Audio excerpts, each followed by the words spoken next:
Berlin Bears, and the Upper Arlington Golden Bears will not only try to beat the Heat, but also find a way to get better heading into week 2 as we welcome you to Toyota Friday Night Rivals and to historic Marv Moorhead Stadium here at Upper Arlington High School. We're so glad to have you with us here. Yes, it's steamy, but it's football weather, along with the Ohio State Hall of Famer Jeff Logan and Kellyanne Stitz. I'm Marty Bannister. We're glad you're with us here this evening. It was a week of adjustments for both of these programs, Jeff, coming off week 1 games. Yeah, this is hot school football. There's no doubt about it. Upper Arlington actually trying to beat the Heat.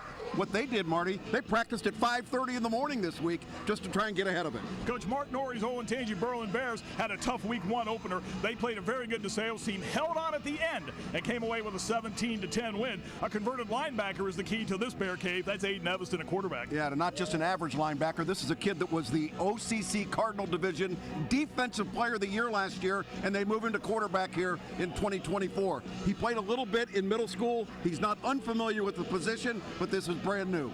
Coach Justin Buttermore's Golden Bears offense, they stayed in hibernation last week. They were shut out 6-0 by a very good Cleveland-Glenville team, but it was the defense led by Cal Thrush that gave them a chance to win. Yeah, Cal Thrush will be going to Michigan State. His dad played at Ohio State. This is a kid that is an impact player, and they kept a team that has great special teams. They've got great skilled players. They kept them off the board other than 1 punt return in the entire game. Defense should have won the game, but offense helped 0. It's a bear fight tonight here at Upper Arlington. The Olentangy Berlin Bears, the Upper Arlington Golden Bears. It's Toyota Friday Night Rivals. Week number 2, it's coming at you next.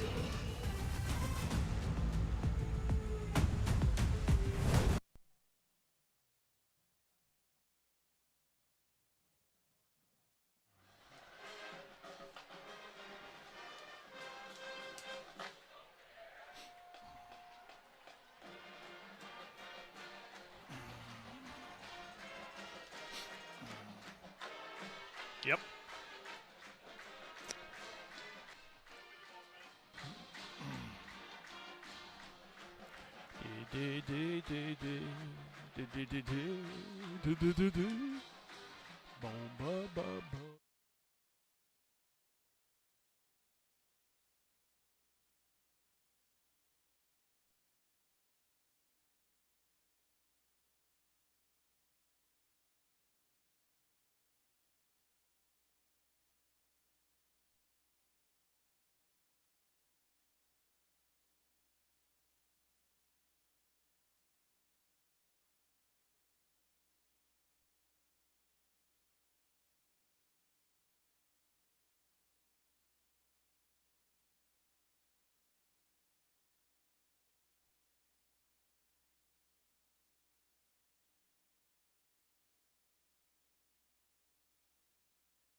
Olentangy Berlin and Upper Arlington meeting tonight, week number 2 of the high school football season. Let's check the coin toss tonight, brought to you by Hilliard Lawn and Garden. They are the proud sponsor of tonight's coin toss.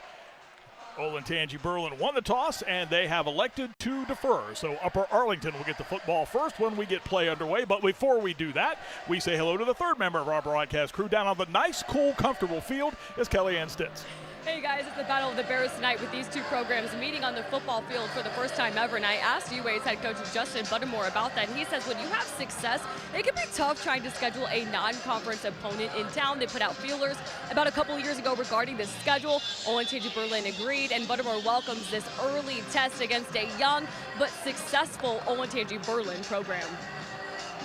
I think it's a great point she brings up about the scheduling and all those things. And I think every coach we've talked to so far this year, Jeff Logan, has kind of said the same thing.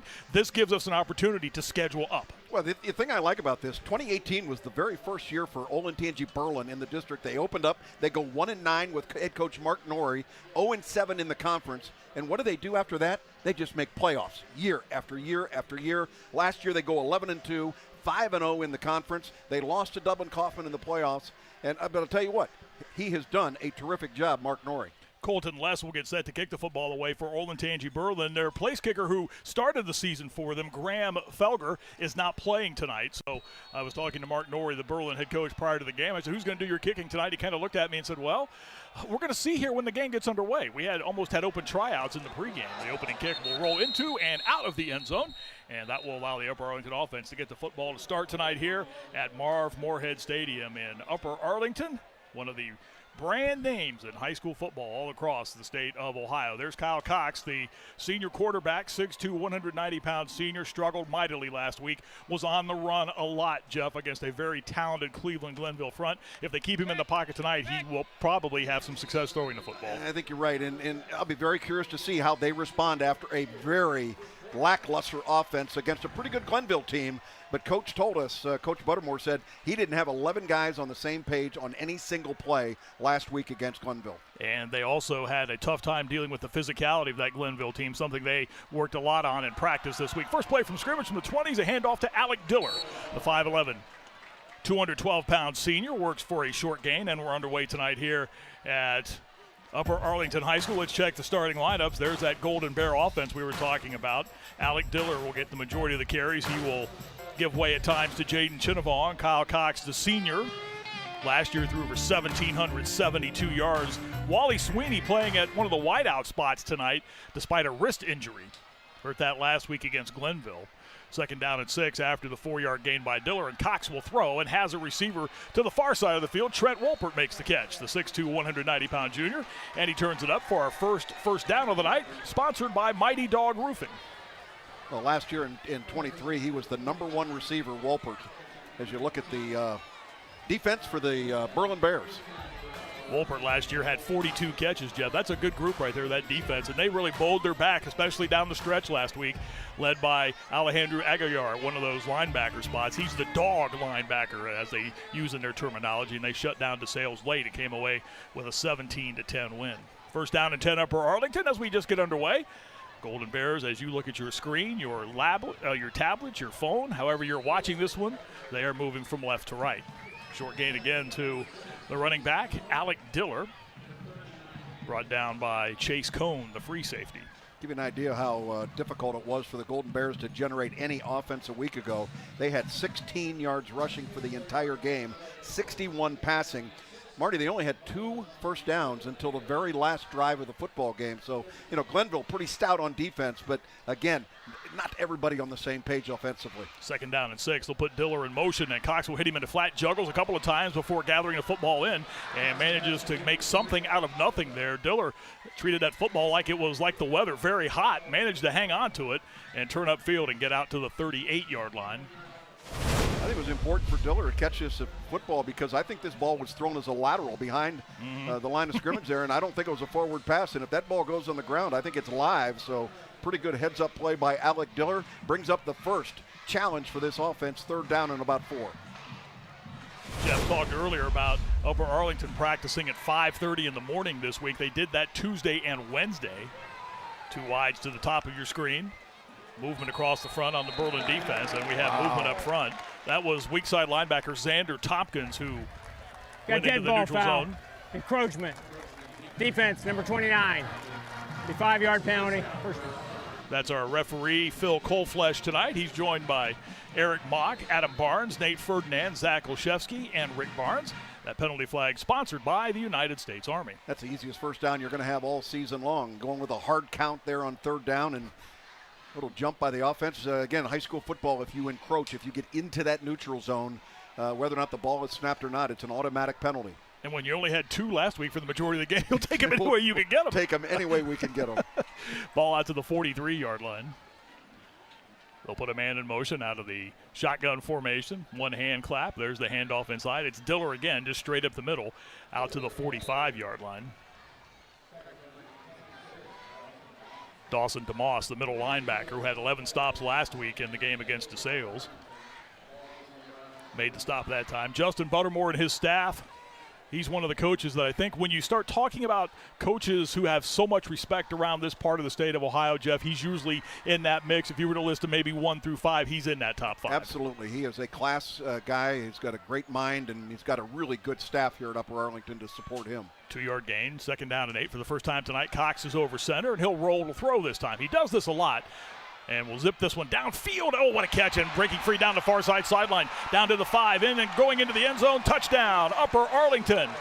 As getting behind the defense, despite the wrist injury, it's Wally Sweeney. And he catches the strike from Cox and goes in for the score. Touchdown, Golden Bears. Well, what a great example of what they call an RPO, run-pass option. You've got quarterback Kyle Cox rolling to his left.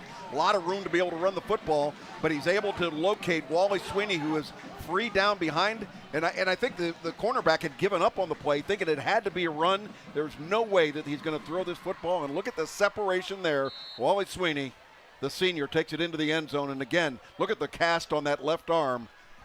Wrist injury, fractured wrist, but he's playing tonight just a week ago with that injury. 55-yard scoring strike gives the Golden Bears the first points of the night. That's a Ramos Roofing touchdown.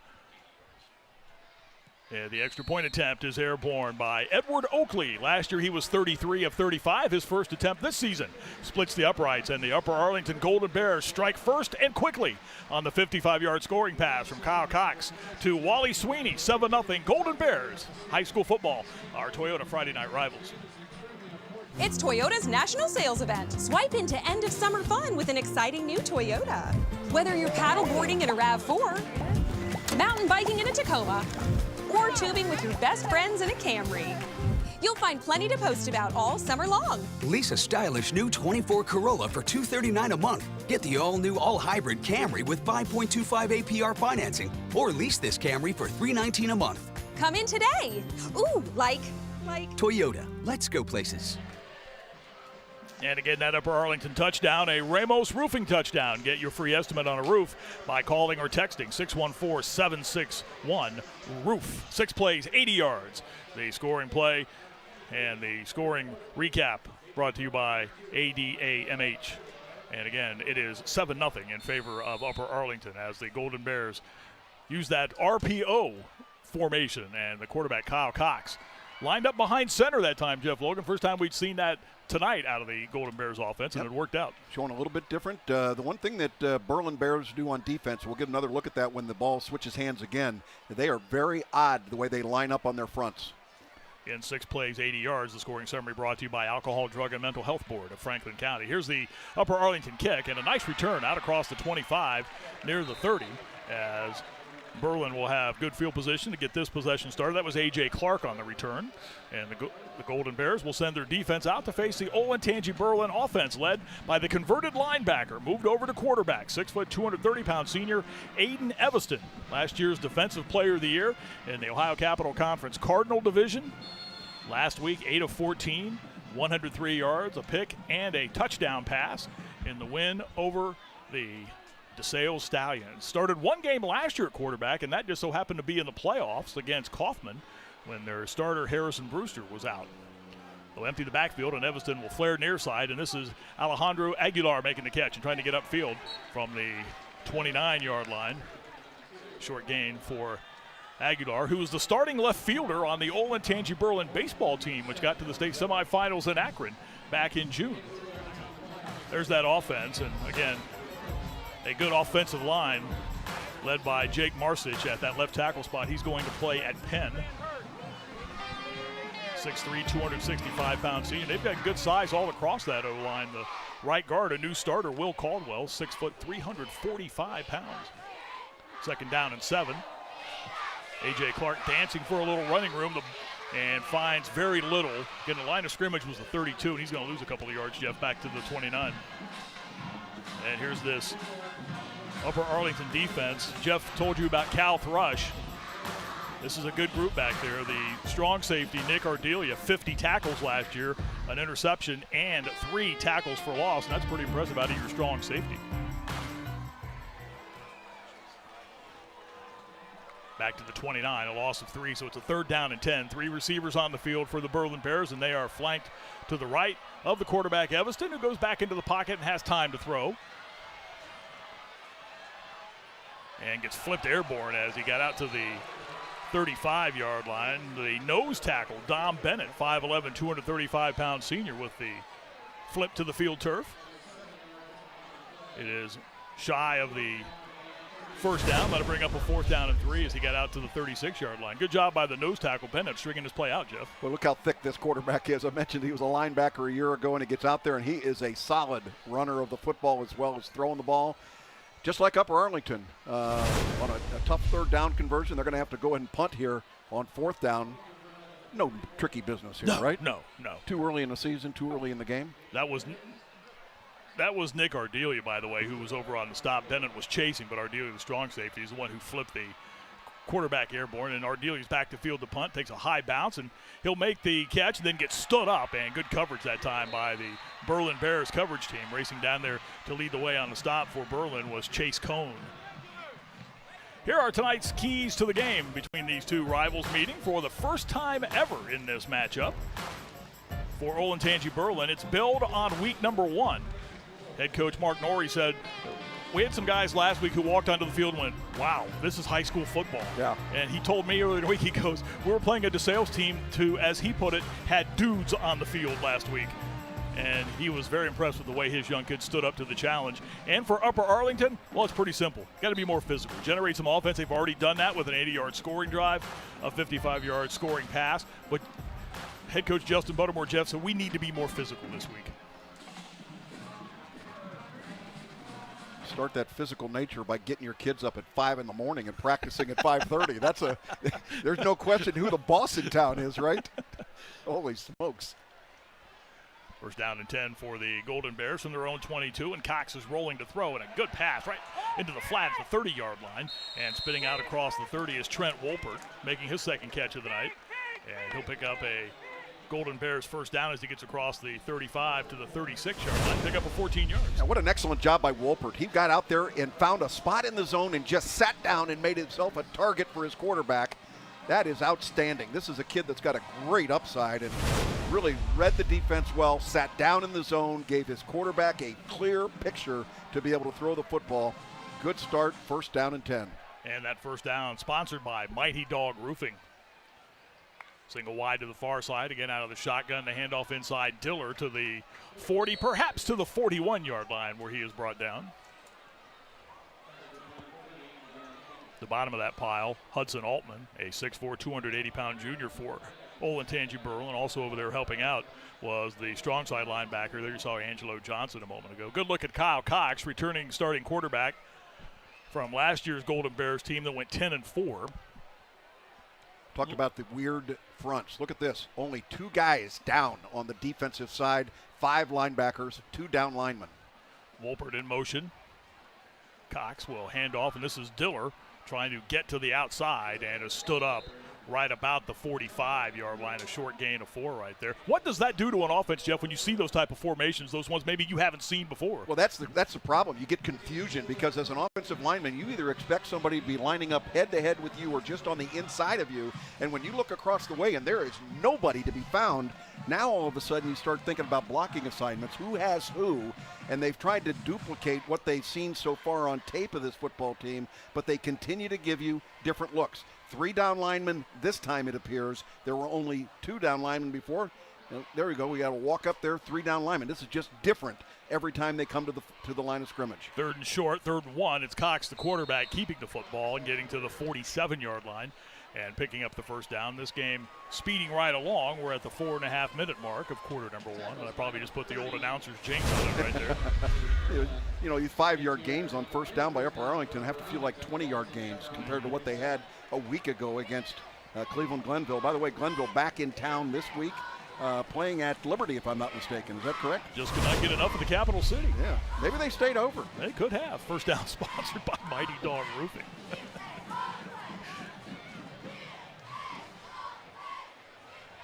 Tar Blooders coming down here last week, playing on this field and hanging on for a 6-0 win. The only points in that game last week on a punt return. Here's a pass to Sweeney trying to turn in. This is going to lose yardage back to the 44-yard line. That play really never got developed there. Sweeney was trying to turn back in on that little almost bubble screen type play. It loses 3 back to the 44. Good job in cover by the middle linebacker Dylan Amos there. They had a lot of eye candy going to the top of the screen. A lot of people moving to the left, misdirection, bubble screen back to the lower part of your screen, and pretty good job by the defensive football team of the Olentangy Berlin Bears. Last week they allowed 170 yards total in the game. 84 on the ground, 86 through the air. 2nd and 13. Cox will give the ball to Diller, middle of the field, with a penalty flag sailing in on the play, right about the 48-yard line. You know, that 86 through the air for DeSales coming from kind of a recognizable name, R.J. Day, who just happens to be the son of head coach Ryan Day at Ohio State at DeSales.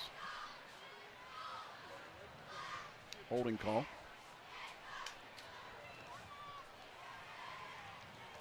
These are drive killers, Marty. This is what you don't want.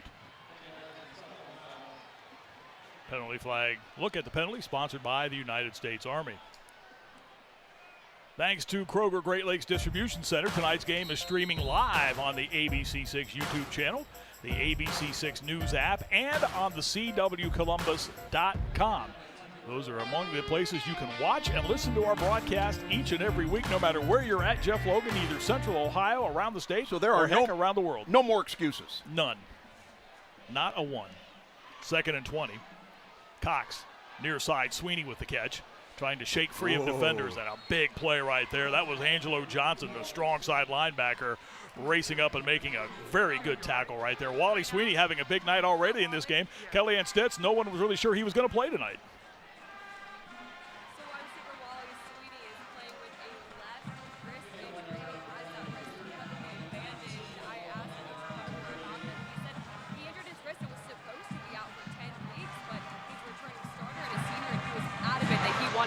Tonight, and as you guys saw, he had no problem using just one arm to catch that touchdown. I also saw on the padding, he said there's written number 4.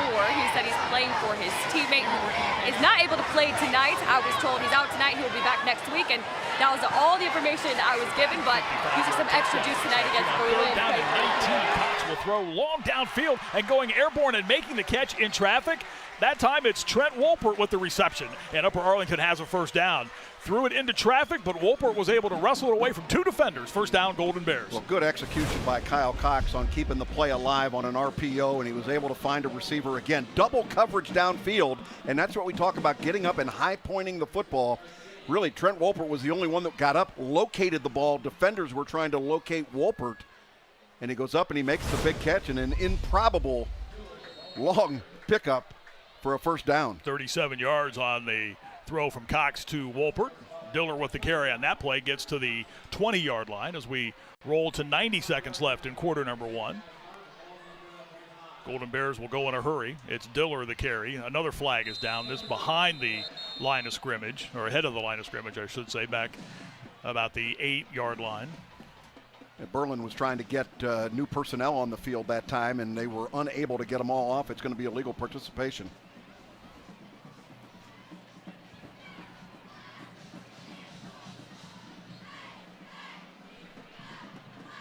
Jeff hit it right on the head. They had a number of individuals running in and off the field. Nolan Vaught just checked out of the lineup for the Berlin Bears. You were talking earlier, Jeff, about the 5:30 practices. Yeah. Did you ever practice that early? Not a chance. I mean, there were times where you had two-a-days, where you'd get up at 7 o'clock in the morning. It felt like 5:30. But in high school, we would get up there early, be able to go, never leave the facility, go out again in the afternoon, and they don't do that very often anymore. But good job of trying to beat the heat. I give the coaches credit. Upper Arlington has entered the Buckeye Basement Solution Red Zone. Quality solutions at an affordable price. Cox to the end zone, and the pass is incomplete, trying to hit Wolpert.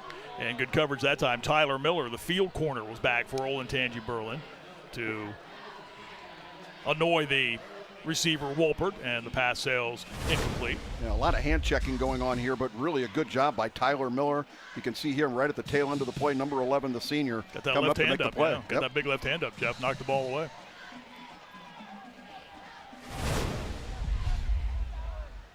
Good look at the 6'2", 170-pound senior, Tyler Miller. Out of the shotgun, Cox to throw near side. This is Wolpert adjusting and accelerating to the 10. And got ahead to the 9-yard line, so picks up a half dozen. Good job by Wally Sweeney, who's the young man that had the 55-yard touchdown catch and run. He's out there, the lead blocker on the play after the ball being thrown out to Trent Wolpert. So 3 defenders he had to block more than he had the capacity to be able to do so, but still positive. 3rd down and about 5. Justin Buttermore said earlier in the week, the Upper Arlington head coach, about his offensive line. It's an experienced group that didn't really play very well last week against Glenville. We talked about that at the top of the broadcast, how the physicality of the Glenville team really beat them up front. They had a little bit of a chip on their shoulder this week, the O-line, as they went through their workouts. Cox back to throw. Clean pocket. Rolls with the football now. He's going to tuck to the 5 and is shoved out of bounds close to the 5-yard line. Again, there you see the senior leadership of Kyle Cox, Jeff. Good decision right there with the football. I've been impressed by this young man tonight. He's really made good decisions with the ball. He was trying to originally throw that ball a quick fade to the left, decided to tuck it and run, had to get across the 5-yard line for the first down, and it will be first down and goal for the Golden Bears. As they stay in the Buckeye Basement Solution Red Zone, quality solutions at an affordable price. It's also a Mighty Dog Roofing first down for this Golden Bears offense, which has pretty much been the story of this game so far.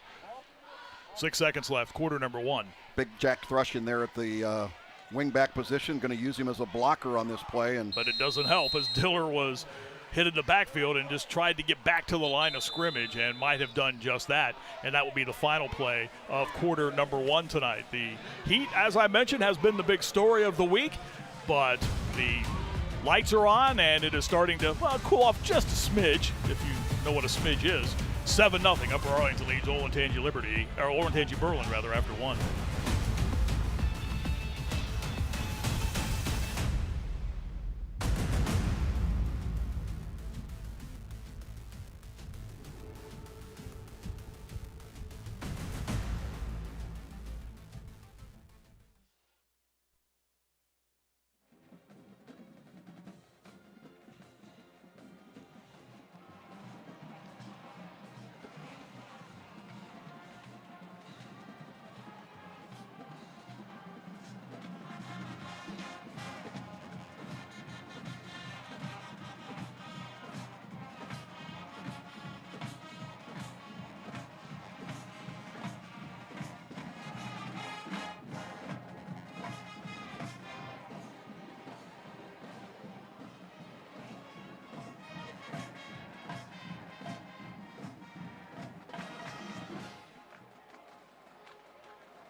Arlington, the Golden Bears 7, Olentangy Berlin nothing. And speaking of scores, you can get caught up with what is happening with your favorite high school football team. Join Kellyanne Stitz tonight for Friday Night Rival Scores, FNR Scores on Fox 28.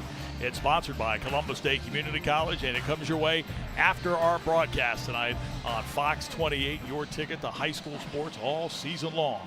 Welcome back to Marv Moorhead Stadium at Upper Arlington High School, along with Jeff Logan and Kellyanne Stitz. Jason Van Hoos is cranking out the stats for us tonight. I'm Marty Bannister, and we're glad you're with us as we go to quarter number 2. Only scoring play of the night so far, a 55-yard scoring strike from that young man, quarterback Kyle Cox, to Wally Sweeney, and Upper Arlington stays in the red zone with a second down and goal coming from the Olentangy Berlin 4 as the team switch ends. Cal Thrush again lined up at that wing back on the left side. See if they use him as a blocker. Bad snap back to the quarterback, and he made something good out of it, but it may have been downed. It was. His knee went to the ground as he tried to field the football. Low snap from the center. And you can see the center, Bo Schaefer, kind of shaking his right hand back and forth a little bit. There's a snap. Let's see if the knee goes on the ground. It does while the ball's in possession. Great call by the official. And even better camera work by our Friday Night Rivals crew right on that one. Nice job. So that moves the ball back to the 7-yard line. But as I was saying just a moment ago, you could see Schaefer just kind of shaking his hand a little bit, the center. Let's see if Kyle Cox gets in this RPO situation, rolling maybe to the wide side of the field, which would be the bottom of your screen. He'll look to throw now, lofts this one towards Wolpert, who wrestles with the defender in the end zone. The ball falls incomplete.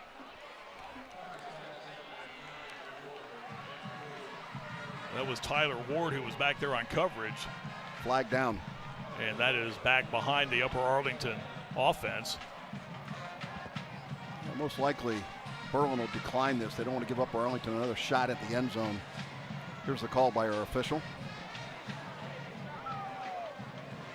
Illegal shift, illegal motion. Declined. It's going to bring the kicking team onto the field for a field goal try from about the 14-yard line. So 24-yard field goal try. Edward Oakley last year was 9 of 16 on field goal attempts. His long was 35 yards. This one, again, as Jeff mentioned, 24 yards. Oakley, a 6'6", 175-pound sophomore. The kick is up. It has the distance. It sails over the band, watching from behind the end zone, and is good. And Upper Arlington increases their advantage to 10-0 over Olentangy Berlin. We are early, quarter number 2 on our Toyota Friday Night Rivals matchup.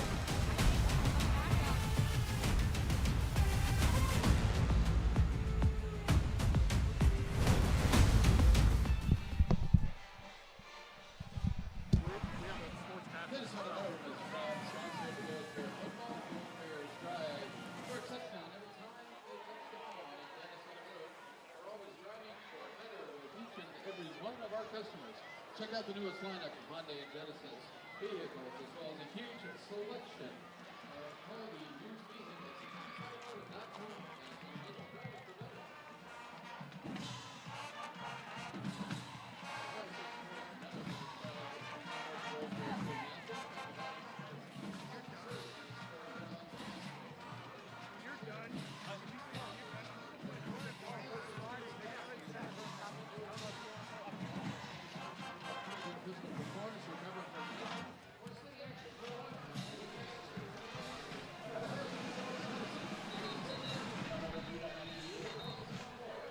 Upper Arlington increases its lead to 10-0 on Olentangy Berlin as we play week number 2 of the high school football season.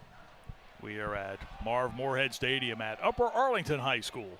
There is the scoring summary brought to you by Alcohol, Drug, and Mental Health Board of Franklin County. 16 plays, impressive number of yards for the Golden Bears. 81 yards capped off by the Edward Oakley 24-yard field goal that split the uprights and good. The sophomore increases the lead to 10-0.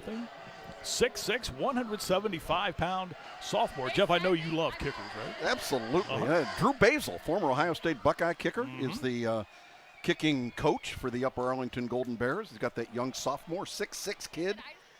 By the way, how about the combination of playing good defense for the Golden Bears and containing the football offensively in that first quarter? Berlin had the ball for one series and punted.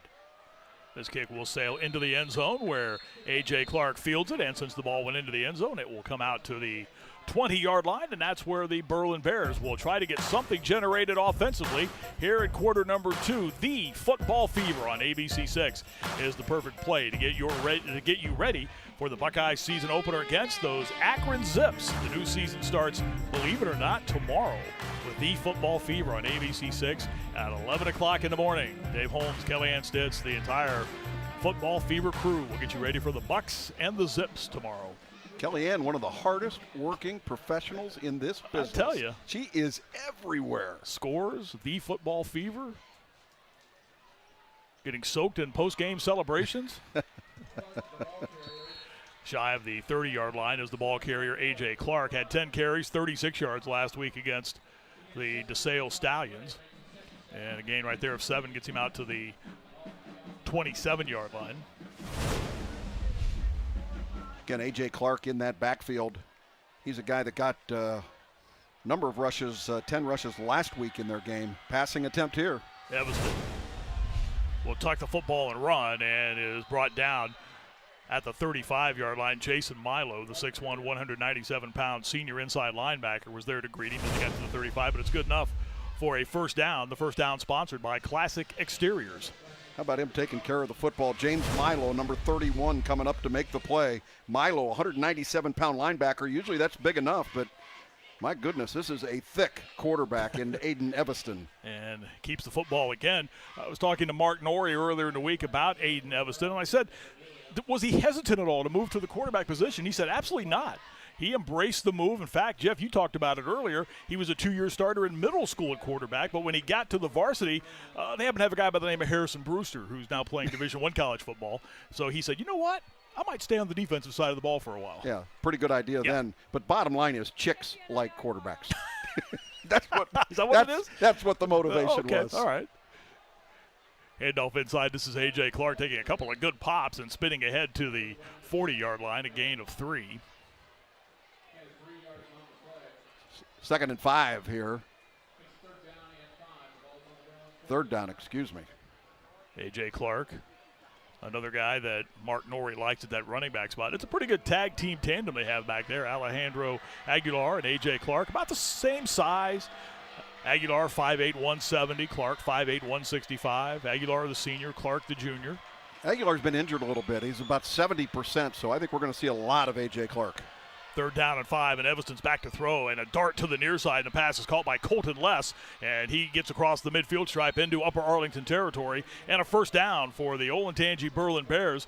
It's sponsored by Classic Exteriors. Their best gain of the night on offense right there, Jeff. No doubt about it, and good poise that time by Aiden Evanston, the quarterback, setting up and letting the defense determine where he's going to throw the football, and he delivers this ball straight right in the middle, and look at the downfield blocking by your tight end, Bryce Rode, getting downfield and being able to create a little bit more for Colton Less. 14 yards and a first down for the Berlin Bears. Evanston will take the snap, look to the left, and then plow ahead with a flag sailing in as he got across the 45 to the 44-yard line. Boy, Brody Ackerman had a terrific pull block on that play, but they threw the flag right into the middle where they usually have a holding. Let's see what the call is by the official, but they brought the left guard, brought him around. Brody Ackerman really doing a nice job on the defensive end. And again, this look at the penalty sponsored by the United States Yeah, Army. holding. Offense, number 58, 10 yards from the previous spot. Repeat, first down. Right tackle Will Mellinger, 5'8", 6'2", 250-pound senior. Where's number 58? That's where the 5'8" of that came in at. 1st and 20 now for Berlin as they are moved back into their own territory, and Evanston will roll to throw now. Lofts this one ahead, and his receiver fell down. Zach Segrist was open, but he stumbled and lost his footing on the turf in Upper Arlington territory and could just not get back up in time to try to haul that pass in. Yeah, a little frustrated there. Upper Arlington was bracketing him, though. They had one defender underneath, one behind him. Good attempt, though, by Aiden Evanston. This is not easy pickups here when you're 2nd and 20, trying to make things happen. You know, Evanston's got to look at this on a 2nd down play. You can't get it all back at once necessarily. Go get half of it now and see if you can do it again on 3rd down. Little bubble screen, leaping grab by A.J. Clark, but that fools absolutely no one on the Golden Bears defense. Inside linebacker Jacob DuPont races in and makes the stop. Well, he's a good football player, DuPont. Got the look, loves that middle linebacker spot, reading the quarterback's eyes the whole time, sees where the play's going out, beats the offensive lineman, was able to get out there and make the play. So far, Cal Thrush has been zeroed in, as far as blocking him. They're using 2 blockers most of the time and also holding him most of the time as well. So see how much longer they can get away with that. Loses back to the 36, so it's 3rd and long, 3rd and 25 before the Berlin Bears can snap the football. We have a flag, and Upper Arlington will be penalized. Dead ball foul. Encroachment. Defense, number 8. 5-yard penalty. That'll move the football ahead to the 41, make it a 3rd down and 20. Jeff was talking earlier about the Olentangy Berlin program and how the school was not open. They didn't open the doors to that school until 2018, the 4th high school in that burgeoning Olentangy district.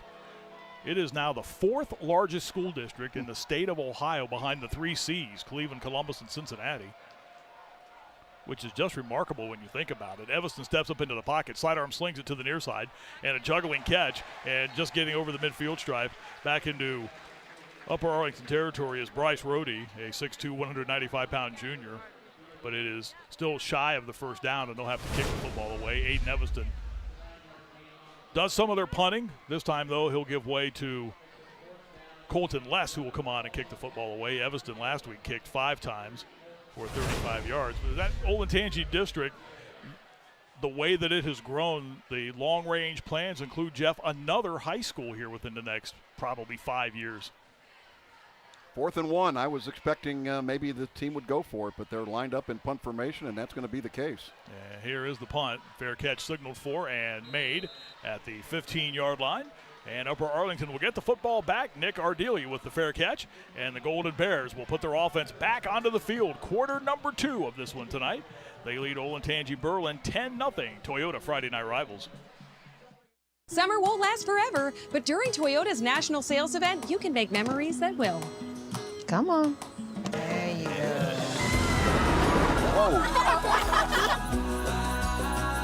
Where's my mom? Just be in the moment. Get an adventurous new 24 RAV4 or RAV4 Hybrid with 4.99 APR financing, or lease a gas-powered RAV4 for $339 a month with 2 years no-cost maintenance. Toyota, let's go places. 15-yard line is where Upper Arlington scrimmages. A dart thrown by Kyle Cox on the first play from scrimmage to the wide receiver turning in to the middle of the field. Trent Wolpert has been his favorite receiver tonight, and Wolpert gets out across the 25 to the 24-yard line. Yard shy of the 1st down. That'll bring up a 2nd down and 1 on the 9-yard 1st down game. In fact, they're going to give him the 1st down out to the 26, all right? They move the football ahead. 2 really solid receivers. When you look at Wally Sweeney and Trent Wolpert, give you great options for your football team. We saw some pretty good receivers last week. That Dublin Jerome team, despite the fact they were beaten last week with Jack Kuchersky and Manny Giantonio for quarterback Nolan Peoples, there's some talent there, and we're seeing some good ones tonight, Jeff. You're right on the money. Not that I thought otherwise. No, I understand. Okay. Tristan Phillips, the tight end, checking in. A big kid, 6'3", 215. Yeah, efficient tonight. How about that? Yeah, how good is that? 9 of 10, 140 yards, and that's off a 13 of 31 performance last week. And again, to be fair, as Justin Buttermore, the head coach, said, he was really challenged almost every time they snapped the football on offense last week to try to get a pass off. The Cleveland-Glenville front was one of the best that Coach Buttermore said they had faced in a while here. They were just physical, aggressive, athletic, and made it a very tough night for that Upper Arlington offensive line. Hogan Bloomfield, Gage Galaccio, Bo Schaefer, Ian Donahue, Jackson Lau. Carry to Jaden Chinnabong, his first touch of the night. Trying to get out to the 31-yard line and just got there. Chinnabong, a 5'10", 170-pound junior.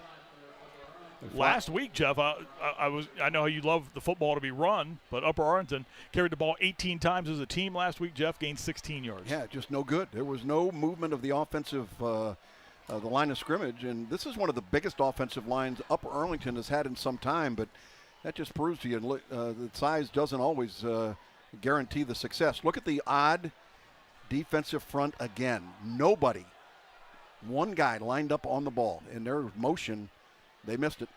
Out of the shotgun, Cox to throw ahead, and the pass is incomplete. Kind of surprised we didn't see a flag there. Looked like for a moment that free safety Chase Cone was hanging on to the wide receiver and prevented his progress there, but no flag, pass incomplete. Looked to me like he hooked him. I think you were right, Marty. Look at that. Yeah. Little contact going across. I think, we don't have uncatchable kind of stuff in high school football, but I think if there's anything that gives the official reason maybe not to throw that flag was the fact that the ball was not thrown necessarily right on target. Jeff, that was Tristan DePhillips, the young man you were talking about just a moment ago, the intended receiver on that play, and held up just enough that he couldn't complete the route. Very high spiraling kick that will take a somewhat decent Upper Arlington roll, again off the right foot of Edward Oakley. It will wobble to a halt at the 33 with 4:16 to go. Quarter number 2, Upper Arlington 10, Olentangy Berlin nothing. Toyota Friday Night Rivals.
Coming up at halftime, it's everyone's favorite halftime show. Your favorite furry mascot friends compete in the one and only Mascot Challenge, sponsored by Safe Light Auto Glass. That's always Jeff Logan's highlight of the broadcast each and every week. I've got my favorite. Uh-huh. Yeah.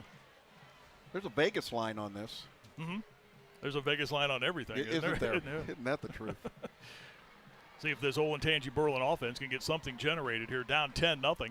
Is it more of the Upper Arlington defense doing the job that they thought they could do tonight, Jeff? Yeah, I think it's more what they're doing as opposed to lack of execution by Berlin.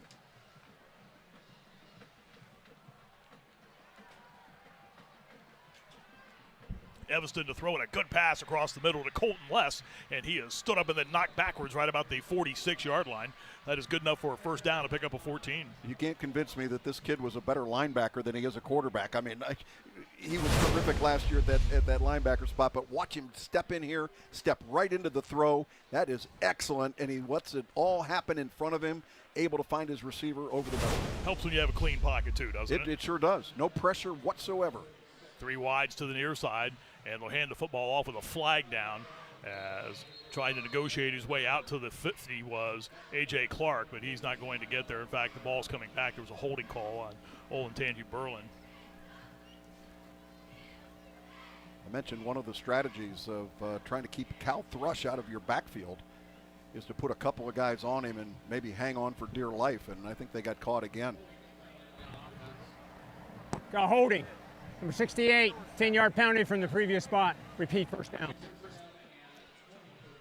Berlin coming off an 11-2 year last season. They got into the playoffs, lost to Dublin Kaufman 24-7. They lost their first game last season, then won 11 in a row, and then lost their last game, that aforementioned loss to the Rocks of Dublin Kaufman. Upper Arlington, meantime, last year 10-4. They won 4 of their first 5 games. Their only loss last year early on was to Pickering to North. Here's Evanston trying to find some running room and gets to the 45 to the midfield stripe and barrels his way ahead for an Olentangy Berlin first down on a 1st and 20 call, and he rumbles for another first down. Good job right there by Aiden Evanston. Tell you what, if I'm coaching that offense at this point, I want 17 carrying the football more times than not. This is going to wear down the defense. Look at a great job he does at not only taking care of the football, but gets his pads low and gets an extra 3 yards. Just absolutely perfect execution there by your quarterback, taking the ball and tucking and running. I gave him 5 more than he was credited with. In fact, he's 5 yards shy of the first down to the midfield stripe. So a 2nd down and 5 call. Still a pretty good run, though, by Evanston. Set him up in very good field position here. They'll hand off inside, and not much running room as being knocked back. That time was, again, A.J. Clark, the ball carrier. So to bring him now a 3rd down call. 3rd down and 5 at the midfield stripe. The Golden Bears athletic insignia. There's your boy Cal Thrush right there, number 97. Mentioned big kid at 6'5", 245. His papa played at The Ohio State University and got 18 D1 offers, but so far has verbaled to become a Spartan up at East Lansing. 3 wides to the near side. Out of the shotgun formation, it's Evanston is back to throw. Will come to the near side and short hops the intended receiver who was open. That was Ethan Rader. At the 49 is where the ball will be scrimmaged on 4th down. But again, Mark Norrie's going to send the punt unit out. Try to play a little field position here, perhaps, Jeff, with 2 minutes left in the half. Yeah, I think so. I don't think you want to give Upper Arlington a short field here on a 4th down try. Aiden Evanston that time kind of double clutched that ball and then ended up throwing the ball off his back foot. I don't care how big and strong you are, you've got to step into those throws, and that's one he would certainly like to have back. Nick Ardelia waits back to field the punt of Colton Less, and he's going to rugby-style kick this one away, and a very good punt that will be fielded by Ardelia at the 10-yard line. Gets out across the 15 to the 20 and is wrestled to the field turf surface at the 20-yard line. And again, Upper Arlington will put its offense onto the field. Coming up in just a couple of moments, we will go down to Kellyanne Stitz for the Music Go-Round Coach's Corner.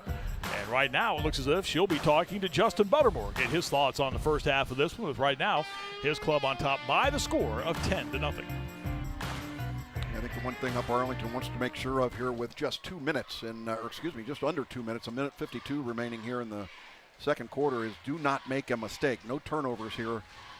Letting Berlin back in. Berlin will get the ball to start the second half. They deferred after the coin toss. Golden Bears will flood the field with wideouts, 2 to either side, and Cox will throw near side. It's Wolpert again making the catch and trying to get to the sideline and stop the clock, and does that. Line of scrimmage again, the 20, and he gets to the 31, so a pickup of 11 and a 1st down for Upper Arlington. Golden Bears next week will hit the road for the first time. They will travel to Reynoldsburg to face the Raiders, while the Berlin Bears will be back home. They welcome in the Eagles of New Albany next Friday night. We will be at Pickerington Central next week for the annual get-together between the 2 Pickeringtons, North and Central. Incomplete pass intended for Wally Sweeney, who had gotten open in the seam. He was there. The ball just led him too much and incomplete. Well, Xander Tompkins, who's the weak side linebacker, lost space with number 2. I mean, he just had no idea where Wally Sweeney was, and had Kyle Cox waited just a half a second longer, he had himself a touchdown there to Wally Sweeney. See if they come back with a very similar play. Again, look at the oddity of this defensive front for Berlin. Last play they had nobody in a 3-point stance, and once again, nobody lined up in a stance there. Everybody playing soft. Cox will roll and slings the football ahead, and the pass is caught. And turning it upfield is Luke Backus. And if you are a Upper Arlington football fan, you know that last name, Jeff Backus, player of the year in the state of Ohio, went on to Northwestern, part of that state championship team that was here in the year 2000. I remember calling for his daddy, Jeff Backus. What a terrific football player he was, and went on to Northwestern and had a great career there, and an orthopedic surgeon right here in Columbus, Ohio now. The Backus family is absolutely terrific. 3rd down and 7. The ball out to the 34-yard line. Play clock at 7. Play clock at 4. And they will just get the football off, and back to throw is Cox. Ahead to Wolpert, tried to make a leaping grab in Berlin territory, unable to snag that high throw. And that'll bring up an incompletion and a 4th down. 4th down and 7 after the incomplete pass. Very similar to what they had tried 2 plays ago and weren't there. They're just trying to get this in the seam. Better coverage by the defense on this play. This ball just overthrown, nearly picked off in the secondary, but with 1:32 remaining, Berlin's going to get one more shot with the, with the football. Didn't miss him by much on that at all, and I think that's why we talked about Mark Norrie trying to play a little field position here, hoping his defense could get the Bears off the field, the Golden Bears off the field. It kind of worked out, but this punt's going to pin them back a little bit deeper than probably he had hoped, as this one will wobble to a halt at the 22-yard line with 1:18 to go here in half number one, with Upper Arlington on top by the score of 10-0. Fans, stick around at the half for the Kitchen Saver halftime show. You can discover how the teachers from Olentangy Berlin and Upper Arlington high schools are helping students expand their skills and inspire greatness. Plus, you'll get scores from around Central Ohio. It is coming your way next on the Kitchen Saver halftime report. So we'll see what the Bears of Olentangy Berlin can do here with 78 seconds left in the first half. Down 10-0. As quarterback Aiden Evanston, very efficient night, 5 of 7, just 32 yards, has run the ball for 31 yards. And he will see if they can get him in the scoring position here. First play on this possession is a pass to the near side and a completion, as hauling that one in for the Berlin Bears that time was Ethan Rader, who was a target on that last possession and unable to haul the pass in. Stays in bounds, obviously. The clock continues to roll as we go under a minute. Ethan Rader, one of those young football players, just a sophomore. That first down sponsored by Classic Exteriors, and as they snap the football, penalty flag comes sailing in. Got dead ball foul. False start. Offense, number 50. Second down.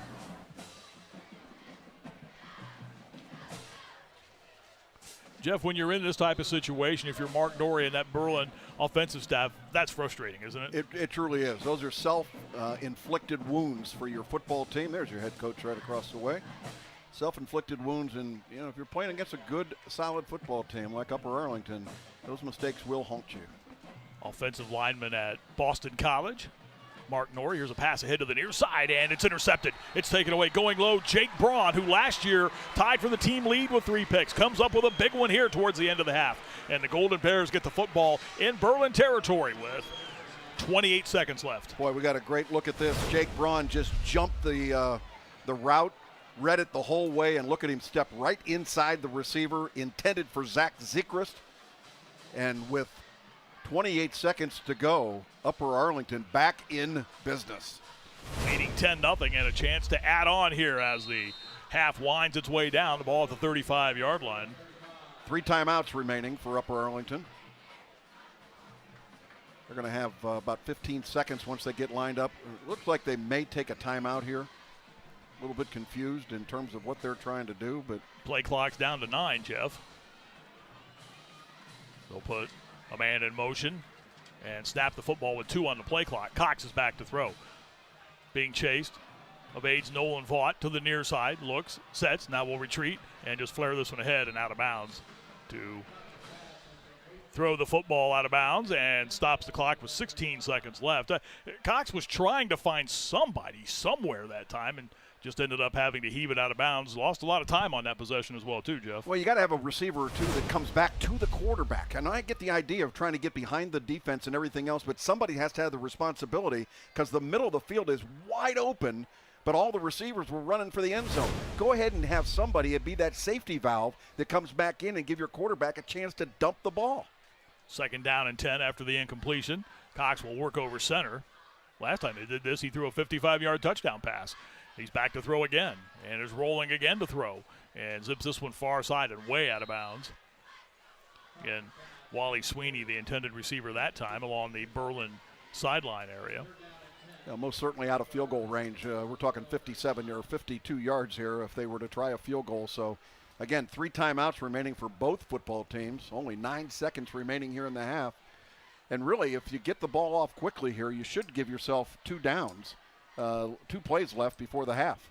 Edward Oakley, his long last year field goal-wise, Jeff, was 35 yards. So, obviously, you can pick up about 15 here. You would greatly increase your opportunity and your chances here. There's your timeout for UA. Justin Buttermore is going to call a timeout. With 9 seconds left in half number 1, with Upper Arlington holding that 10-0 lead.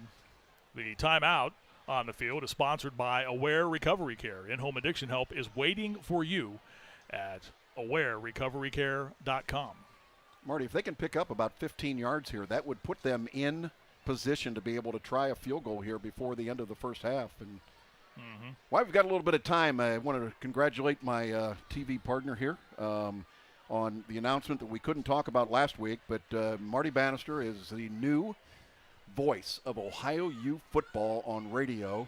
And after this game is over tonight, Marty will pack it up and head to Syracuse for OU's opener on the road against the Syracuse Orange. And Kyle McCord, my friend, congratulations and well-deserved. I appreciate it. Thank you very much. I hope no members of our friends of the Ohio State Highway Patrol are listening, because there might be some speed limits broken tonight on the way to upstate New York.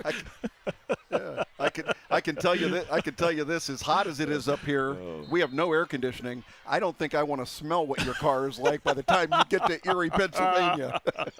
Thank you, my friend. I greatly appreciate that. Might be nasty. Looking forward to that tomorrow at the JMA Wireless Dome. Here's a pass to the near side, which will sail out of bounds, and that will stop the clock with 5 seconds left in the half. As I told you earlier during a timeout, there is only one school, as far as I'm concerned, in Ohio that's Ohio football, and that's the one we're going to see tomorrow at the JMA Wireless Dome, right? There is only one Ohio football. There is no question about that. But having said that, there is only one, the Ohio State University. And they too will be playing. We're going to go down that road again. They too will be playing at 3:30 tomorrow afternoon against the Akron Zips. And I think that's probably what the score will be, Zip. Got to watch those Mid-American Conference teams now. Be careful. Maction, baby, Maction. Back to throw is Cox, being rushed and chased and looking and throwing and heaving it towards the end zone. It's a jump ball, tipped around a couple of times, and there is a penalty flag down, but there is a catch in the end zone here. Let's see what this is all about. This is going to come back, I believe. Coming down with that ball in the end zone, as it was thrown up for grabs, just your basic jump ball in the end zone, and an eligible downfield will wipe out the touchdown. Was that Cal Thrush who made the catch in the end zone? It was. Well, Cal Thrush is 6'5" guy. You just throw it up and let your best athlete maybe go up and get the football. There's Cal Thrush right in the middle. It was Cal Thrush who ripped it away from a Berlin defender. However, it's all for naught. A lot of conversation going on. Clock went to 0, by the way, as the officials are talking about it. After the play, Cal Thrush, when he looked upfield and saw the flag, just stayed seated in the end zone. I did everything I was supposed to do on that, guys. Help me out a little bit here. We got multiple penalties. An ineligible downfield, and then we got illegal touching offense, which is a loss of down. That's a half. It is indeed that. And we are at the break. 10-0 is the score. Upper Arlington leads the Olentangy Berlin Bears. Our week number 2 Bear fight is at the intermission on this hot, steamy Central Ohio night, as Upper Arlington and Olentangy Berlin meeting for the first time ever in high school football. These two programs, certainly Upper Arlington, when you think power programs in our Central Ohio area, you think of Upper Arlington.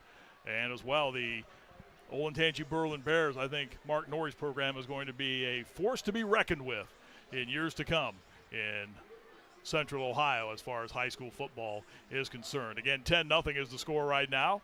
Upper Arlington on top, a 55-yard scoring strike from Kyle Cox to Wally Sweeney, and an Edward Oakley field goal. Those are our points in half number 1 as the teams have made their way to the locker rooms. It is 10-0 Upper Arlington on top of Olentangy Berlin. Kellyanne Stitz with Justin Buttermore.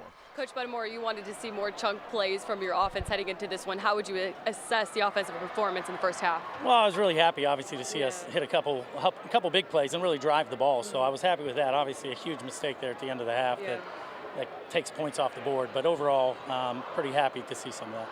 A big interception to change the momentum back in your favor. How do you continue to build off of that momentum into the second half? Yeah, Jake made a great play coming back on the ball. I think defensively we were playing pretty well. They hit us with a couple things, but overall, I think we just continue to play hard. We're not giving up big plays, and then we're keeping everything in front of us. And Coach, it's really hot. How do your guys stay fresh heading into the second half? Yeah, I think they're fine. I mean, this feels cool compared to the rest of the week, so I think they're okay.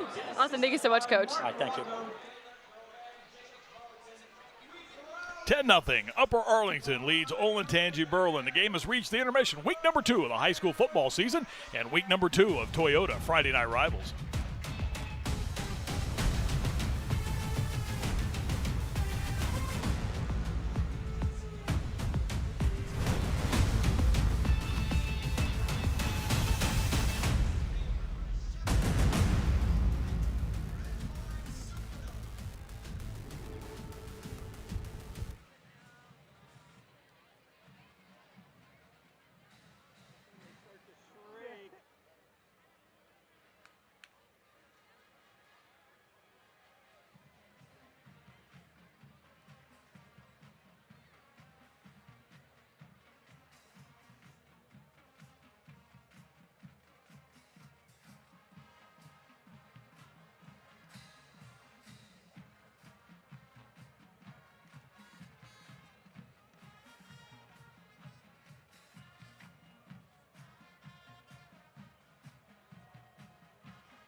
Welcome into the Kitchen Saver halftime show. I'm Kellyanne Stitz. Right now, Upper Arlington leads Olentangy Berlin 10-0. But the CW Columbus and the Ohio Education Association are teaming up all season long to showcase the inspiring teachers making a difference in the lives of their students. And tonight we highlight two of those inspiring educators, one from Upper Arlington, the other from Olentangy Berlin, who are making a difference in the lives of their students in the community in the Ohio Education Association Educator Spotlight.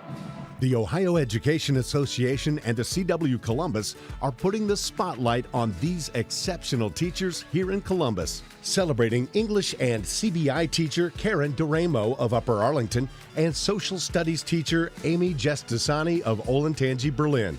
Karen works tirelessly to support students of all ability levels. She runs a pre-apprenticeship program at UAHS, which provides students with work and life skills that will serve them beyond high school. So I like them to kind of run the shop, and even though this is our 16th year being open, I like them to know that what they bring is fresh and new, and they're always teaching me things as well as me teaching them.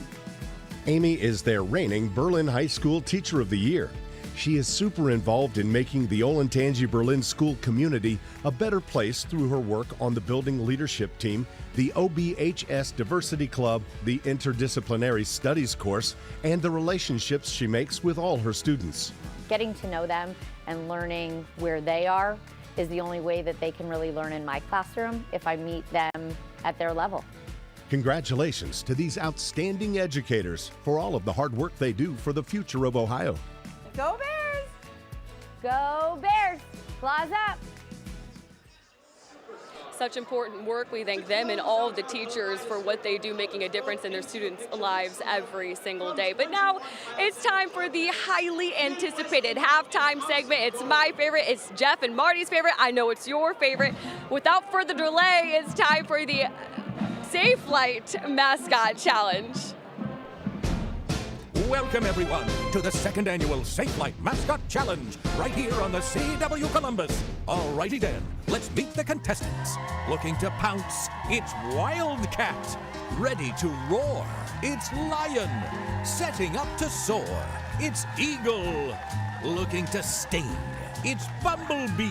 And from Good Day Columbus, it's Muggsy. This week's challenge, the soccer goal. And it's the mighty Mug Muggsy taking on his mascot competitors. First up, Bumblebee. She seems to be taunting Muggsy, but the big mug is full of confidence. Here's the kick, and it's just a bit outside. Muggsy is certainly having a good laugh.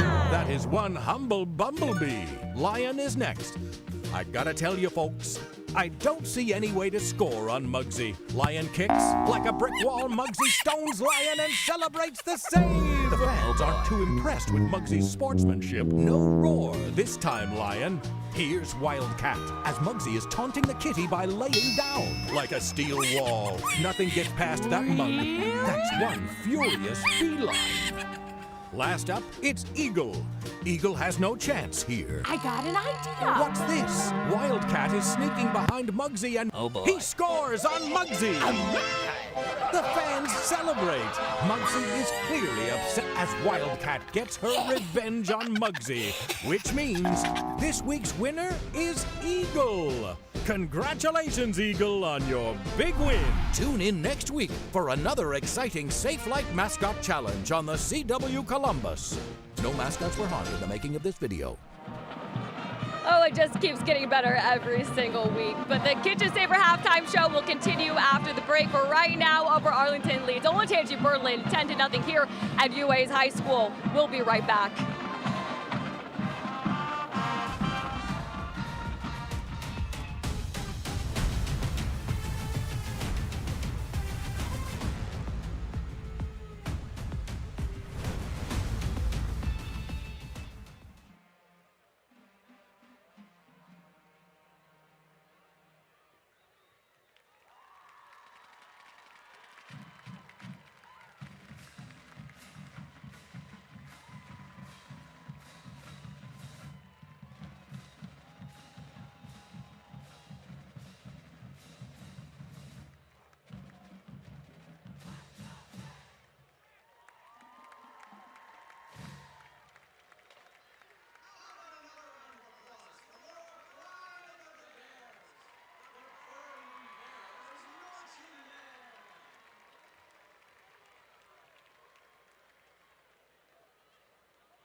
10-0 is our score here at the intermission. Upper Arlington leads the Olentangy Berlin Bears.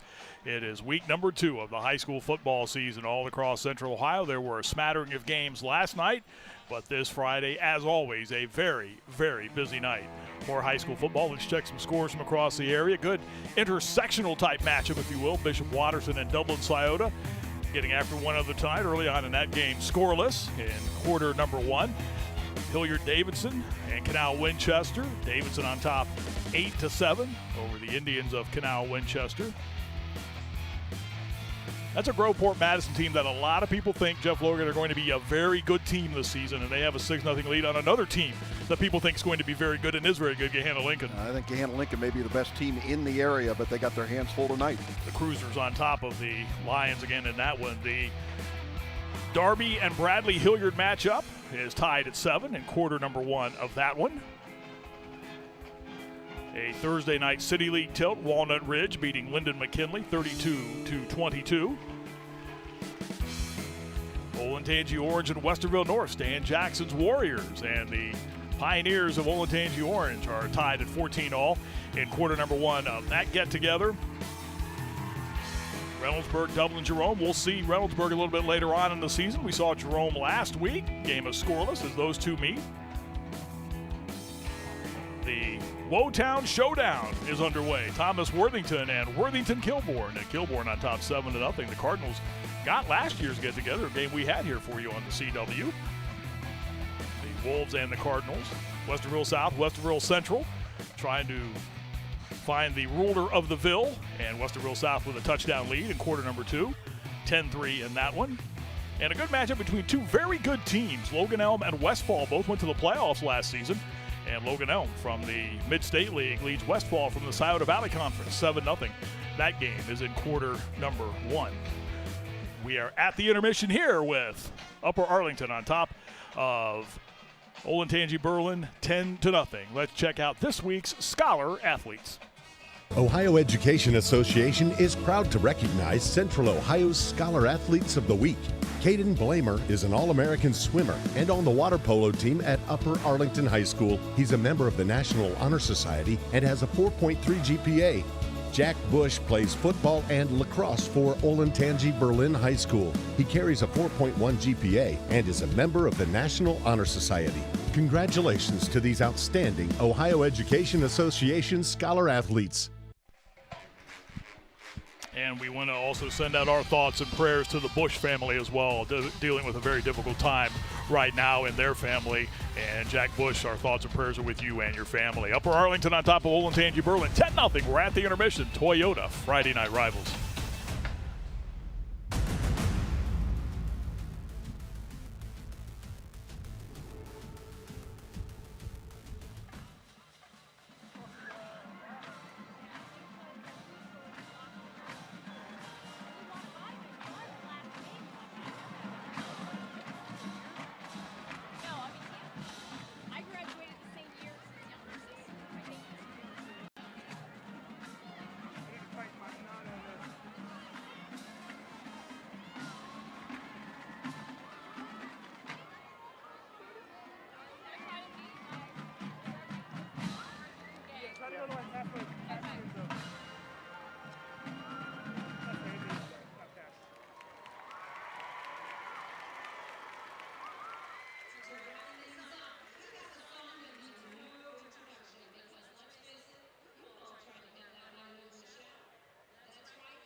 We welcome you back to the Kitchen Saver halftime report with Upper Arlington on top of Olentangy Berlin by the score of 10-0 in our Toyota Friday Night Rivals week number 2 matchup tonight.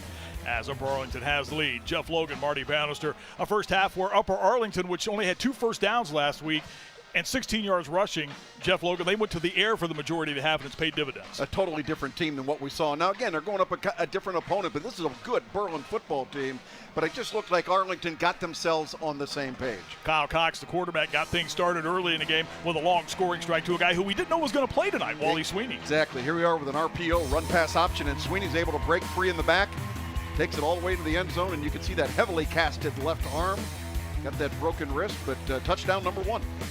Kyle Cox continued through the air as the half went on, trying to move the Golden Bears into scoring position, and had another opportunity here. Trent Wolper with a nice leaping grab. Yeah, again, this is the ability to be able to high point the football, go back and locate the ball quickly, and then a near touchdown throw here in the corner of the end zone to Wolpert again, and you can see the ball come loose right there at the end. That's 2 times they had passes into the end zone. That one knocked away. Another one they had a penalty, which called back what would have been a touchdown to end the half. Edward Oakley capped off that drive with a field goal attempt. The Berlin defense doing its best to get the football back to the offense. Here's quarterback Aiden Evanston, but then they gave it right back. Exactly, and this nearly created a problem for the Berlin Bears because Upper Arlington, with less than a minute, had 3 or 4 opportunities to put the ball in the end zone. How about getting well? 186 yards of total offense versus 77 last week against Glenville, and pretty balanced on the other side for the Bears, the 1 turnover we talked about. Last week, the only score of the game was a punt return by Cleveland Glenville. Upper Arlington now with a lead of 10-0 in this one. And as we thought, you try to get better from week 1 to week 2, and I think Upper Arlington certainly in the first half of this game did get better. We'll see if Olentangy Berlin can get better in half number 2. The Bear fight continues when we come back. 10-0 Upper Arlington on top. Toyota Friday Night Rivals.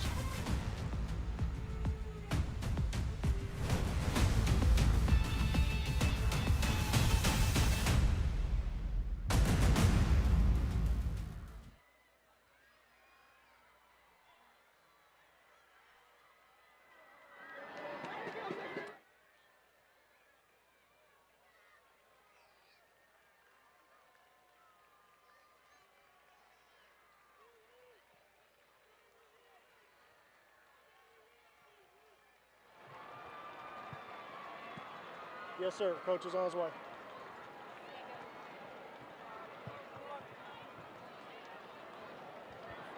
Thank you, Coach Norrie. Yep, no problem. You step over right here for me. Okay. Me or her? Both of you. So I'm trying to get you out of the shadow. Okay. So let me know when.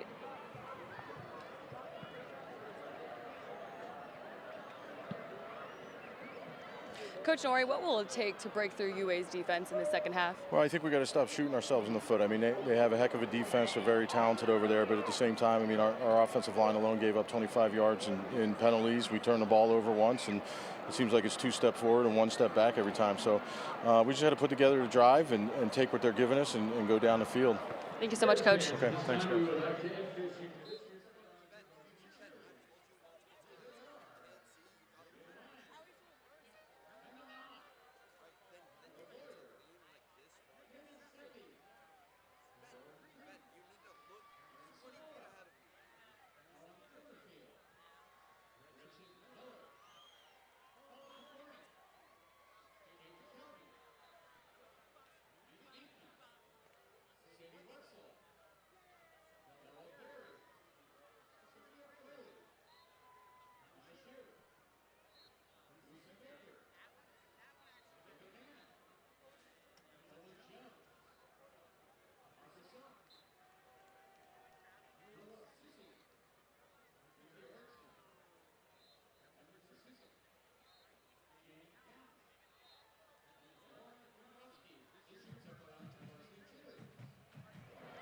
Coach Norrie, what will it take to break through UA's defense in the second half?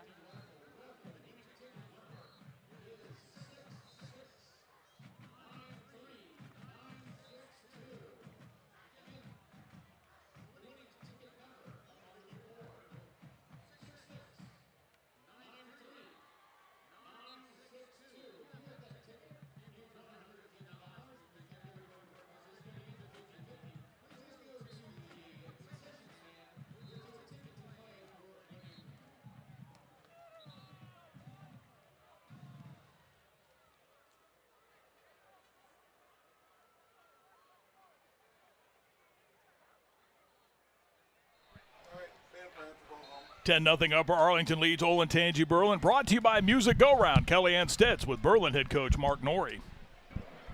Coach Norrie, what will it take to break through UA's defense in the second half? Well, I think we got to stop shooting ourselves in the foot. I mean, they have a heck of a defense. They're very talented over there, but at the same time, I mean, our offensive line alone gave up 25 yards in penalties. We turned the ball over once, and it seems like it's 2 steps forward and 1 step back every time. So we just had to put together a drive and take what they're giving us and go down the field.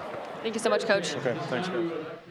Kellyanne, thank you very much. Speaking of Music Go Around, the Olentangy Berlin High School Marching Band put on a great show during the intermission. This look at their performance is sponsored by our friends at Music Go Around. Check out their locations at 2630 Bethel Road and inside the Stone Ridge Plaza in Gahanna, the Berlin High School Marching Band.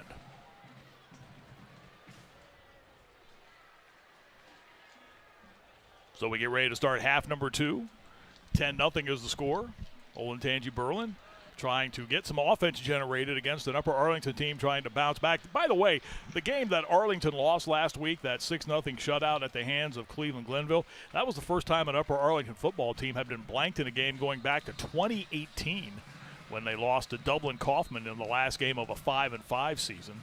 They lost that one 17-0. So that's a very unaccustomed territory for Upper Arlington football. We'll see if Olentangy Berlin can get on the scoreboard here in half number 2, down 10-0. You know, Mark Norrie speaking with Kellyanne, very frustrated with his football team, talking about 2 steps forward, 1 step back.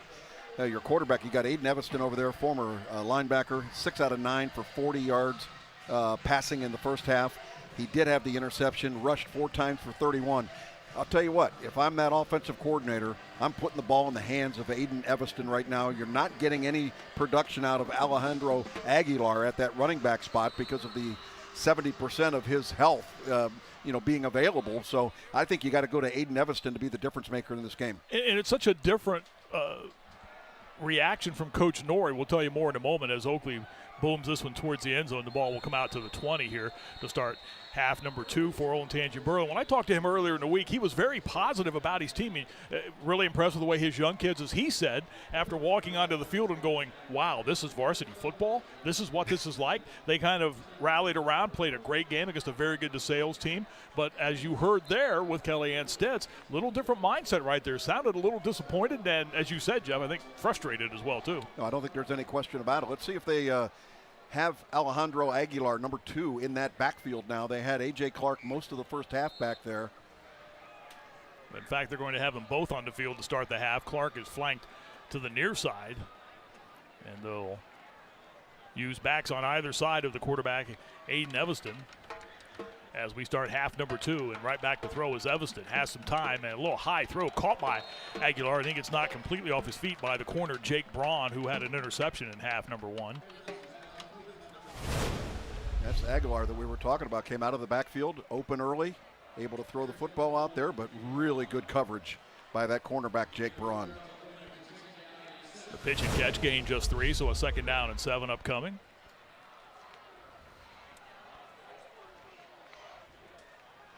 The one thing that Coach Norrie said about Aiden Evanston is they hand the football off inside for running room up along the hash marks.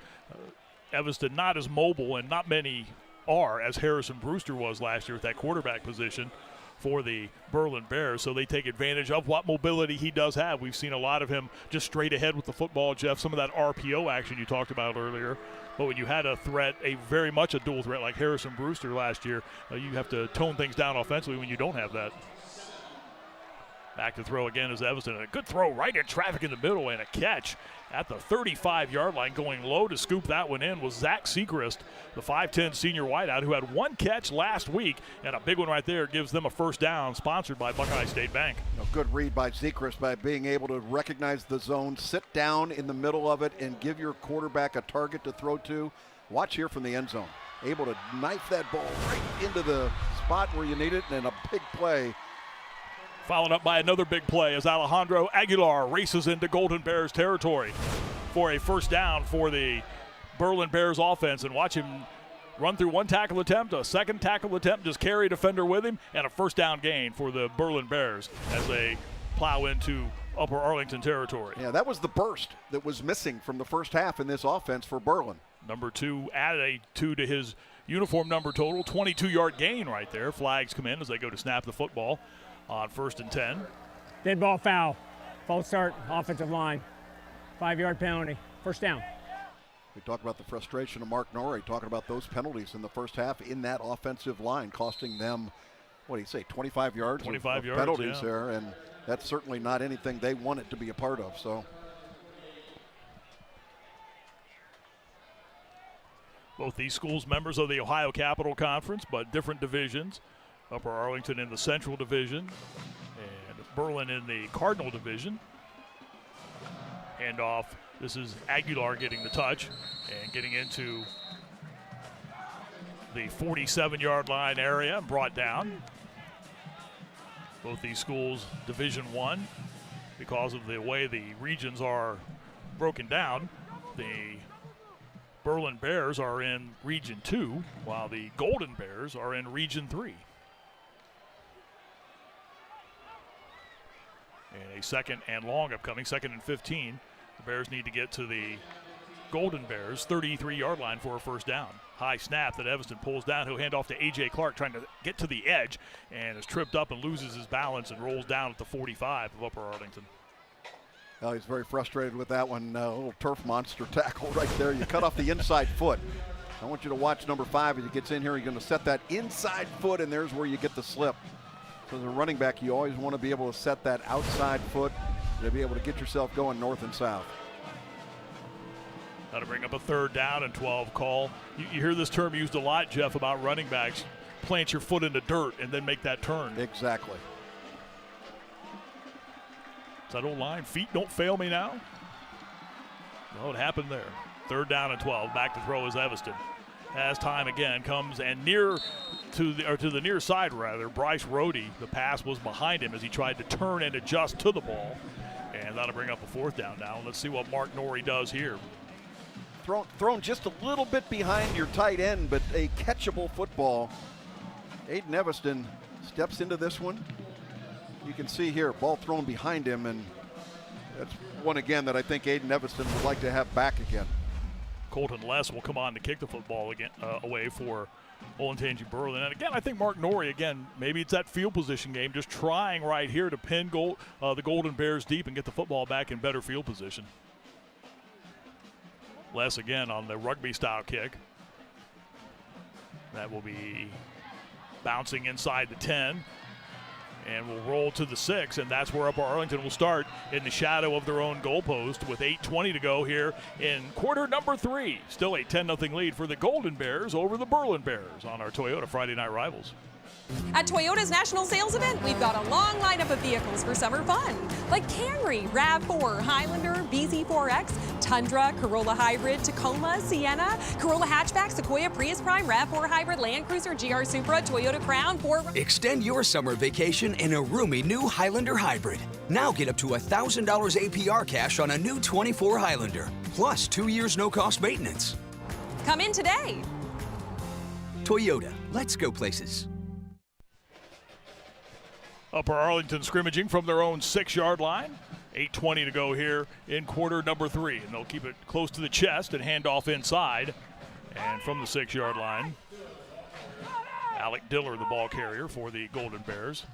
Carries out across the 10 to the 11.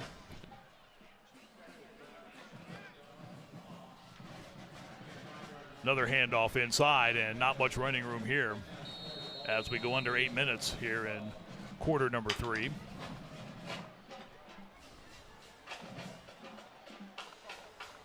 As everyone tries to unpile, very slow getting up after that play in the middle of the field.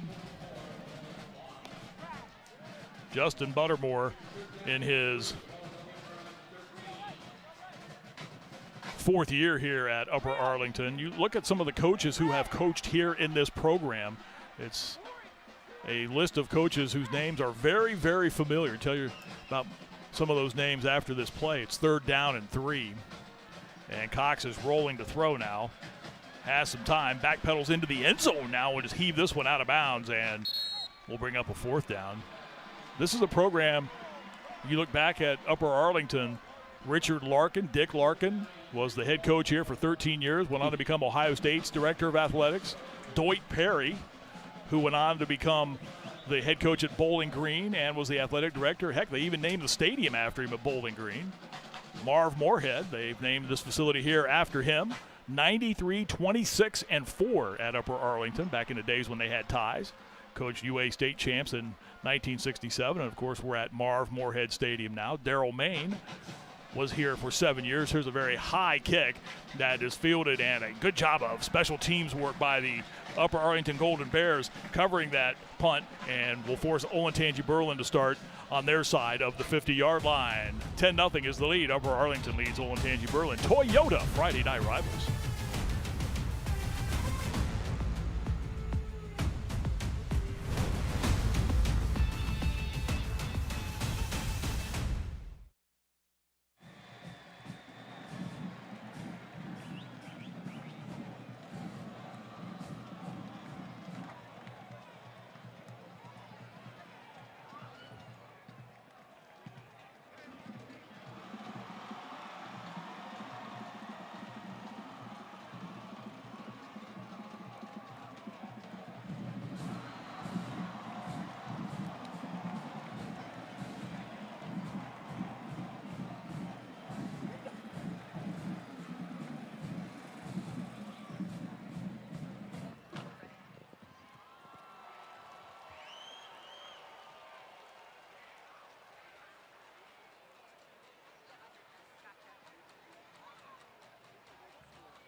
You will want to be with us. Well, we want you with us every week, but you will certainly want to be with us next week. The Picktown Showdown, a huge Friday Night Rivals matchup next week. Pickerington North and Pickerington Central. The Newman Roofing pregame kickoff is at 5 o'clock on ABC 6 with Kellyanne Stitz. And then Jeff and I will be here on the CW Columbus for the game at 7 o'clock. Next week's game is our preview sponsored by Newman Roofing. Don't just get a new roof, get a Newman roof. 614-NEW-ROOF. Alejandro Aguilar bursting into the 35-yard line to the 33, and a first down for Olentangy Berlin as they hustle to the line of scrimmage, trying to get some offense and some rhythm going here in quarter number 3, down 10-0. They'll hand it off again inside. That was another big chunk run, 32 yards for Aguilar, who had another run earlier in this quarter of substantial yardage as they've tried to get something going offensively, and they just haven't been able to sustain it as the Golden Bears defense has been able to rear its back and bow its back and make the plays. Back on the sidelines there, again, fighting an injury, 10 out of 20, or 10 carries last week for just 26 yards, but this is a guy that is their slasher. This is a guy that has the burst to be able to make a big play. Evanston hands off Clark. Wiggles out of a tackle attempt and gets between the hash marks and the numbers and is dropped on the far side. Boy, Cal Thrush is not going to miss many of those opportunities back there. Man, he was right there at the point of exchange between quarterback and running back. It looked like it was taking an extraordinarily long period of time, and number 97, Cal Thrush, was right there on top of it, but unable to come up with the stop. Third down upcoming here. 3rd and 3 for Olentangy Berlin at the Upper Arlington 27. Evanston to throw. Pass is caught near side, and the grab made by Colton Less at the 22-yard line, and it is enough for a first down to pick up a 5. The drive stays alive. Kyle McLaughlin out there at the cornerback position. I like the play of the corners so far of Upper Arlington tonight. Both he and Jake Braun. Speaking of Kyle McLaughlin here on the coverage, you can see here right on top of the play, a sure tackle. And, you know, Marty, that's one of the most difficult things, to be out there on an island like that. Colton Less last week had 4 catches for 68 yards, and this one is tipped up into the air and falls incomplete in the end zone. Colton Less was the intended receiver on that pass, which had a little bit of zip on it as Evanston tried to squeeze it in. Boy, I like the play call. Just a quick shot here. Little play action to hold the linebacker and zip over the middle. Obviously, a little bit overthrown there. Very lucky it did not get intercepted. 2 defenders there, but I like the aggressiveness of this change in the Berlin offense, going fast. Jake Braun, who had a pick in the first half, almost had another pick here in half number 2. He had 3 last season. Evanston will plow ahead inside the 20, which will bring up a 3rd down, but they have entered the Buckeye Basement Solution red zone. Quality solutions at an affordable price. Man, I like the idea of running that quarterback. Mm-hmm. 4 rushes in the first half for 31 yards. Clearly the leading rusher of the football team in the first half of play. And then Aguilar has been able to come in and really give them some burst in the second half of play. Senior quarterback Aiden Evanston, 6 foot, 230-pounder. Best drive of the night for Olentangy Berlin. First time they've been in the red zone tonight, in this game tonight. Evanston will keep the football, and he has Renderingham straight up the middle towards the goal line and dives into the end zone. Did he get in? Let's see. He did. Touchdown, Olentangy Berlin. Aiden Evanston, who wears number 17, goes straight up the middle from 17 out. And the Berlin Bears are to a 10-6 deficit right now as they get on the board for the first time tonight with that Ramos roofing touchdown. Yeah, this was no RPO. This was run, and run. Taking the big quarterback and letting him take it into the end zone. Gave a little bit of hesitation there to set the linebackers and then took off right up the middle. Been calling for his number to run that football, and there they are. They've got themselves in the end zone. That's another Ramos roofing touchdown. Get your free estimate on a roof by calling or texting 614-761-ROOF.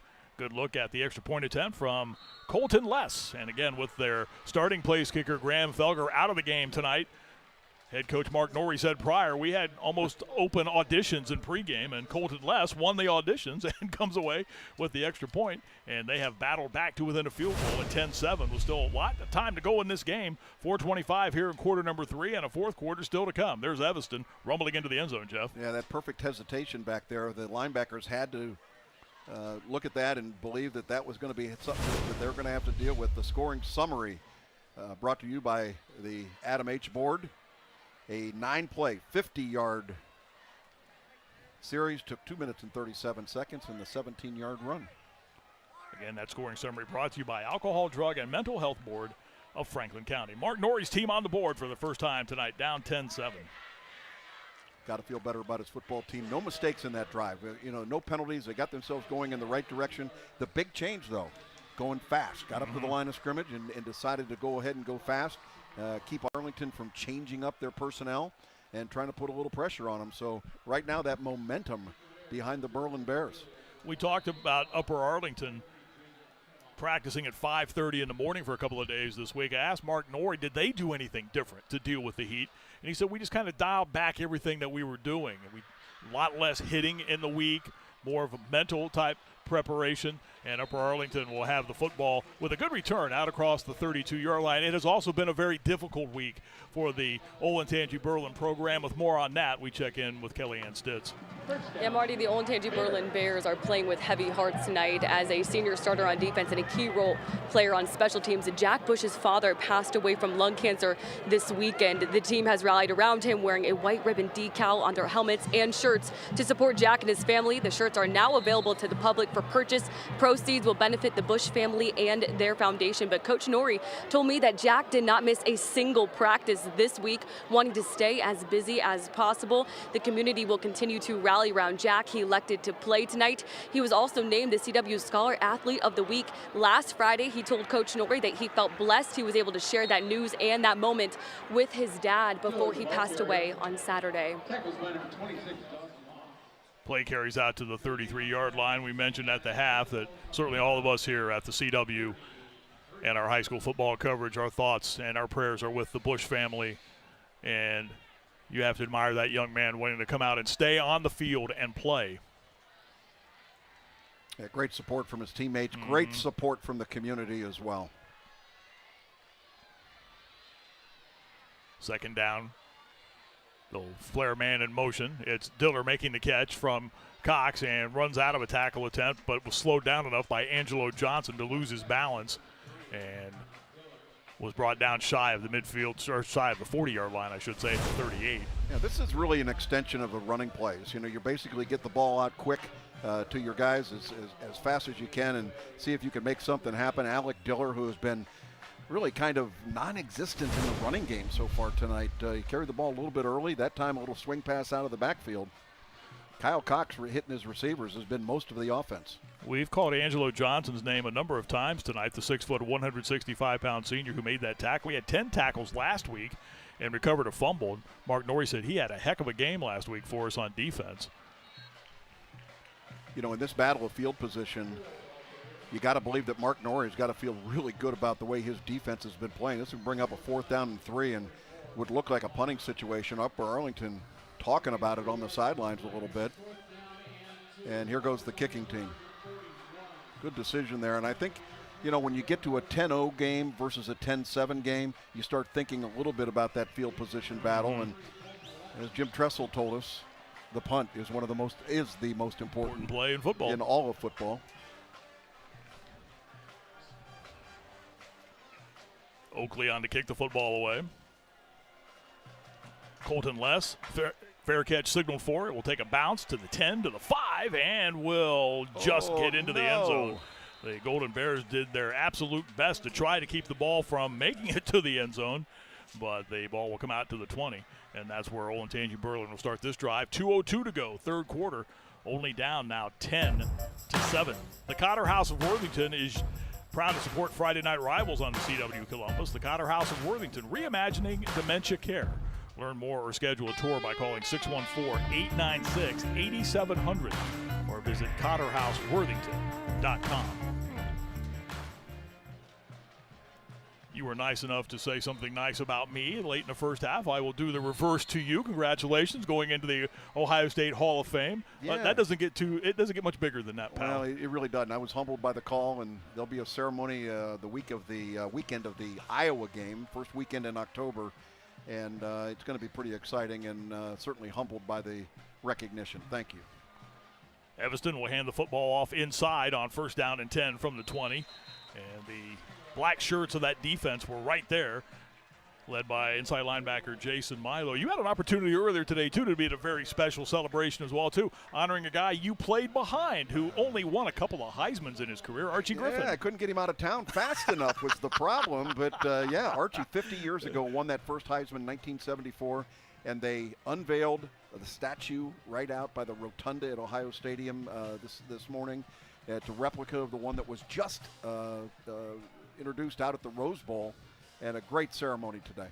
Evanston back to throw on 2nd down and 10, and a little too high for the intended receiver, Zach Segrist, who was way into the air trying to haul that throw down. Incomplete. There were a lot of former players on hand for that ceremony this morning. Great invite that went out to all of Archie's teammates, not only from Ohio State University, but his Eastmore teammates were there as well, and that's really what made it special. We had a traditional pregame lunch back afterwards at the Alumni House, and we're there with the Griffin family and all the former players, and it was really a nice deal, and Archie couldn't have been more terrific.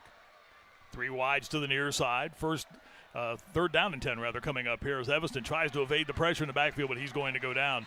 Wrapped up as he tried to fight his way back towards the line of scrimmage and just could not get out of the bear-sized grip of nose tackle Dom Bennett, the 5'11", 235-pound senior.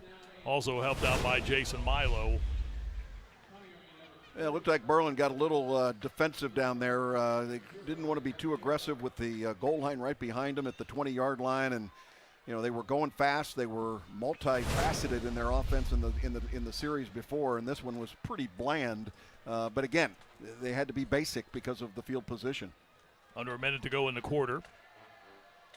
Les, who's done a very good job kicking the football tonight, a knuckleball that will roll into Upper Arlington territory. And the Golden Bear offense will come back into the field with 28 seconds left in this third quarter. Again, the lead stands at 10-7. Thanks to Kroger Great Lakes Distribution Center, tonight's game is streaming live on the ABC6 YouTube channel, the ABC6 News app, and on the CWColumbus.com. As the graphic tells you, you can watch it anywhere, Jeff Logan, anywhere. That eliminated all the excuses from friends, family, foes. Doesn't make any difference. That's exactly right. If you've got a device, you can find us. And that's coming from a guy who owns technology and rules technology, right? Again, just a two-man front there on defense. I love the way you change the subject. It's quickly.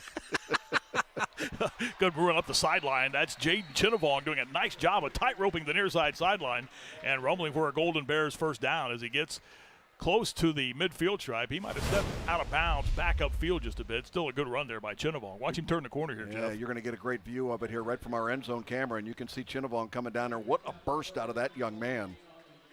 They like the 1-2 punch of Alex Diller and Jaden Chinnavong back there at the running back spot. That is a first down sponsored by Buckeye State Bank.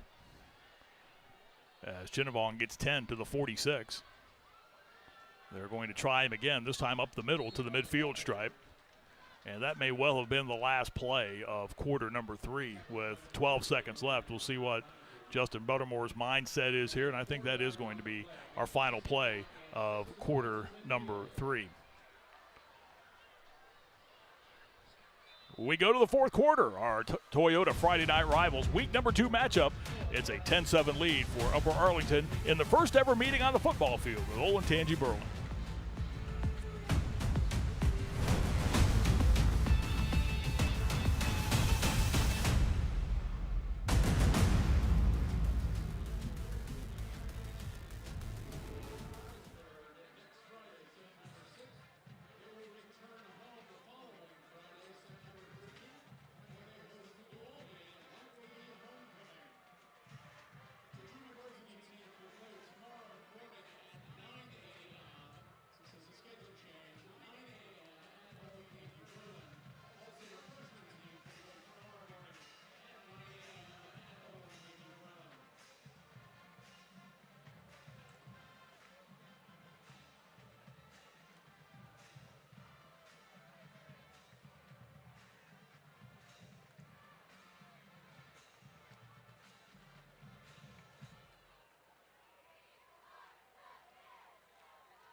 This sneak peek at the Upper Arlington High School Marching Band is sponsored by Music Go Round. Check out their locations at 2630 Bethel Road and inside the Stone Ridge Plaza in Gahanna.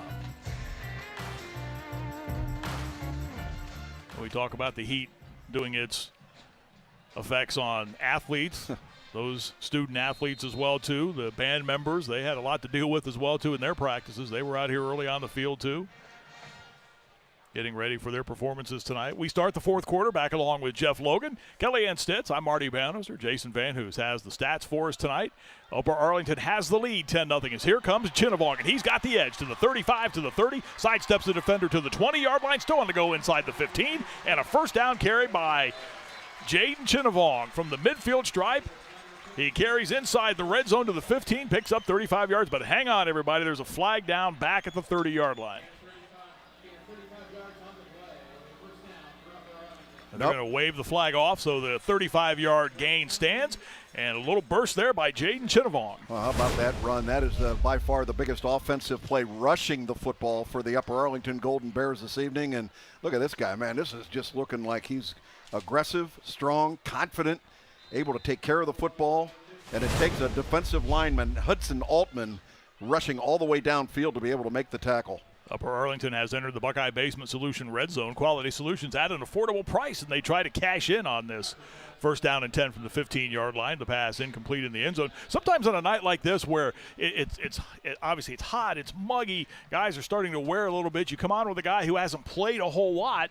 That little burst is could be a difference maker in this game tonight. Well, they call it fresh legs, and that's exactly what Chinnavong was able to bring to the situation. Throwing the fade pattern into the corner of the end zone and uncatchable by really anybody. Good coverage there once again by the Olentangy Berlin defense. Tyler Miller, the senior field corner back there making the play.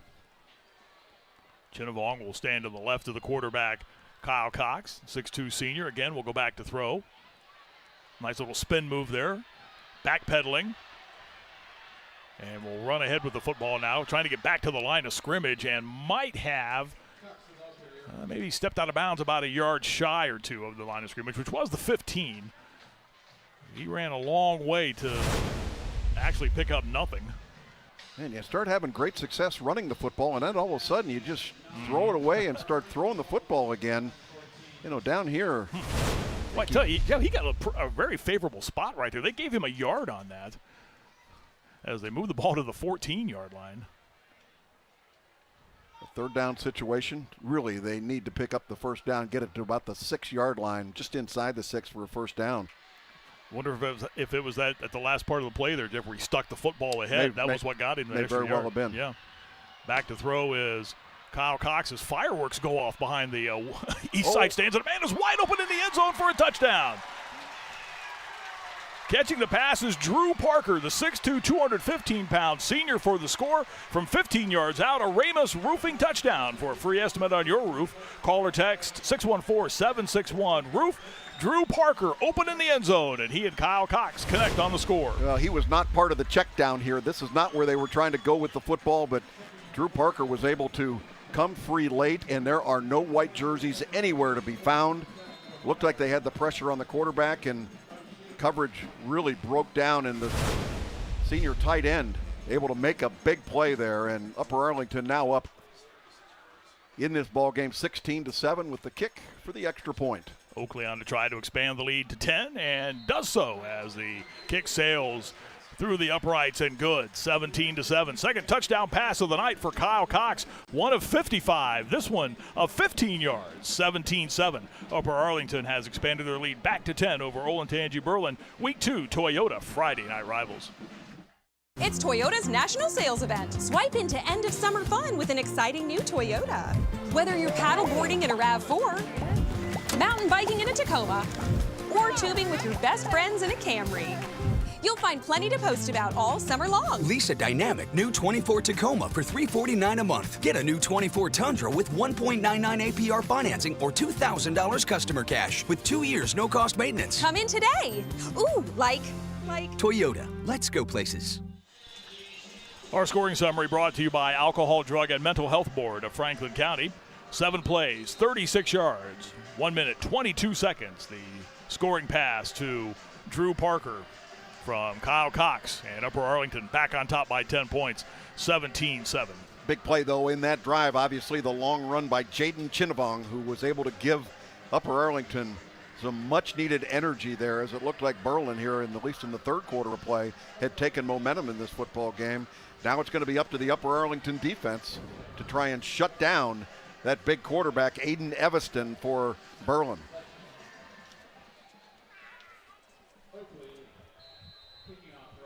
Oakley will kick the football away for the Upper Arlington Golden Bears.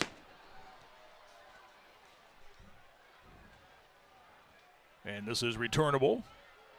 This is A.J. Clark, and finds very little running room, brought down out towards the 20-yard line, a yard or two shy, so Olentangy Berlin will put their offense back onto the field. Our score here is 17-7. Upper Arlington leading Olentangy Berlin, but you can get caught up with what is happening with your favorite high school team. Join Kellyanne Stitz, the busiest broadcaster in the business, tonight for FNR Scores on Fox 28, sponsored by Columbus State Community College.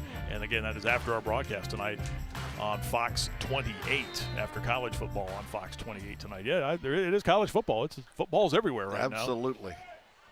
Not that anybody's complaining about that. It's a busy weekend. They've been playing games since 2 nights ago, and it'll go all the way through the weekend. Handoff inside, and good running room as A.J. Clark moves out towards the 30-yard line from the 19. It is good enough. Well, is it good enough? Just a yard shy for a first down. Marty, we talked about next week, Pick Central and Pick North at Pick Central. That's going to be a terrific game. Pick Central playing Dayton Wayne tonight. They're leading 10-0 in that football game. And a first down gain here, as picking up the first down sponsored by Classic Exteriors is A.J. Clark.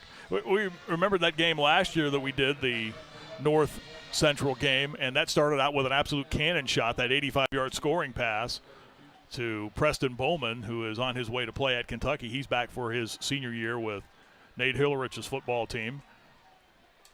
But that thing last year, that ended up being 39-35. It was back and forth, back and forth, back and forth. And just when you thought it had settled down, well, it started to go back and forth again. Exactly.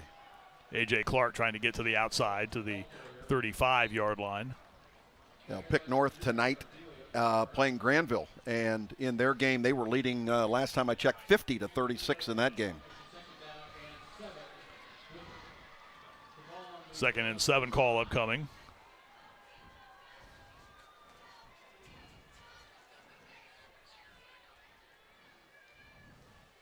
Good look at the senior signal caller, Aiden Evanston. Trying to push his team back downfield and cut this 10-point deficit. A little confusion in the backfield there. Clark takes the football, looks for the edge, far side, and is tossed down in front of his bench. Back down to the sidelines again, and we say hello to Kellyanne Stitz.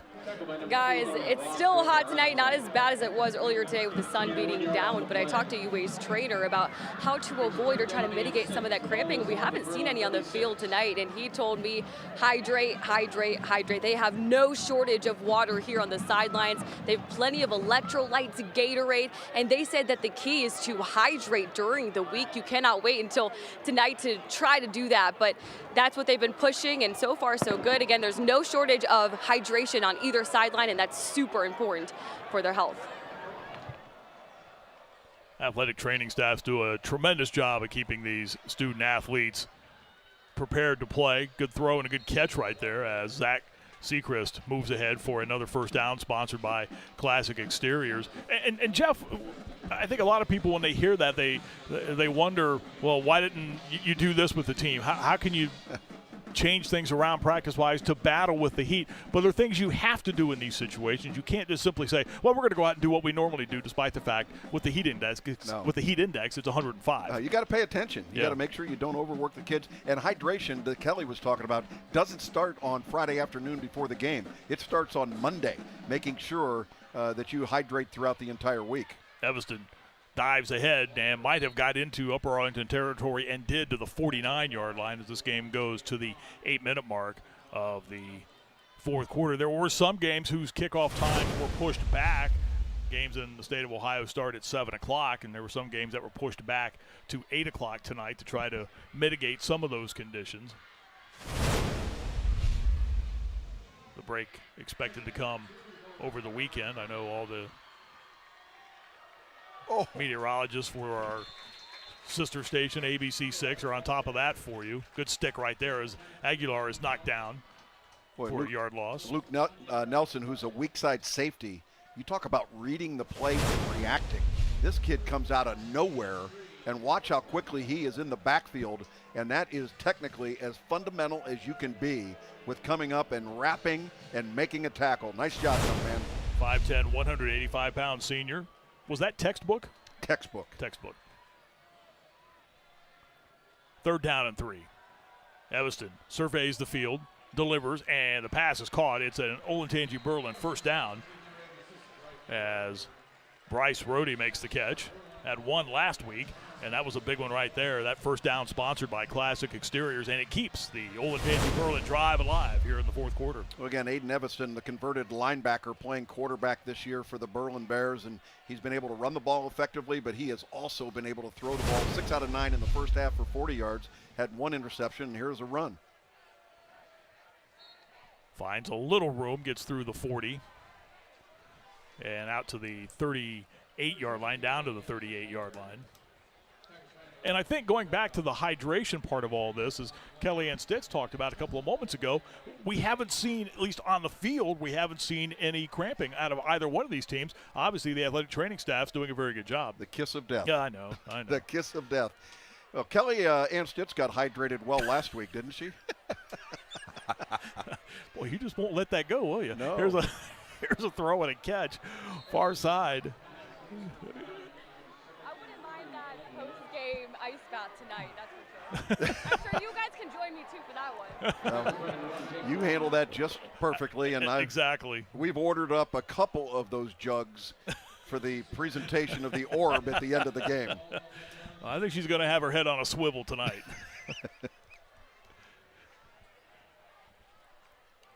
Third down and short. Evanston will keep the football and plow ahead for the first down to keep Olentangy Berlin moving. Again, another classic exteriors first down for this Berlin offense.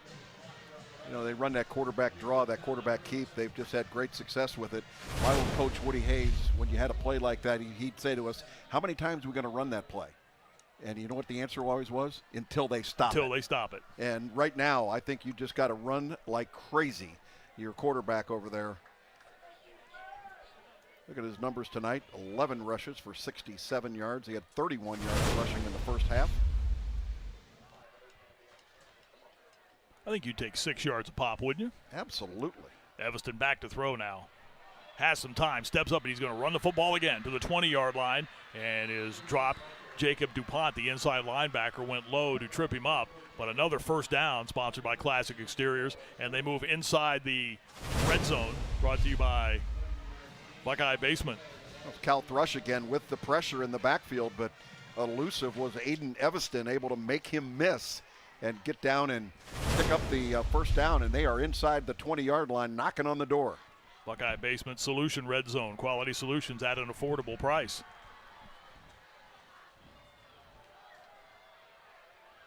Evanston looking, being chased, rolling, and we'll just heave this one way out of bounds to the near side. Evanston now 11 of 19 throwing the football tonight, Jeff. 86 yards through the air. Very balanced, 12 carries, 79 yards. Yeah, not bad at all. Pretty solid by that football team, and I think the upside of this young man playing that quarterback position for this team is just very, very strong.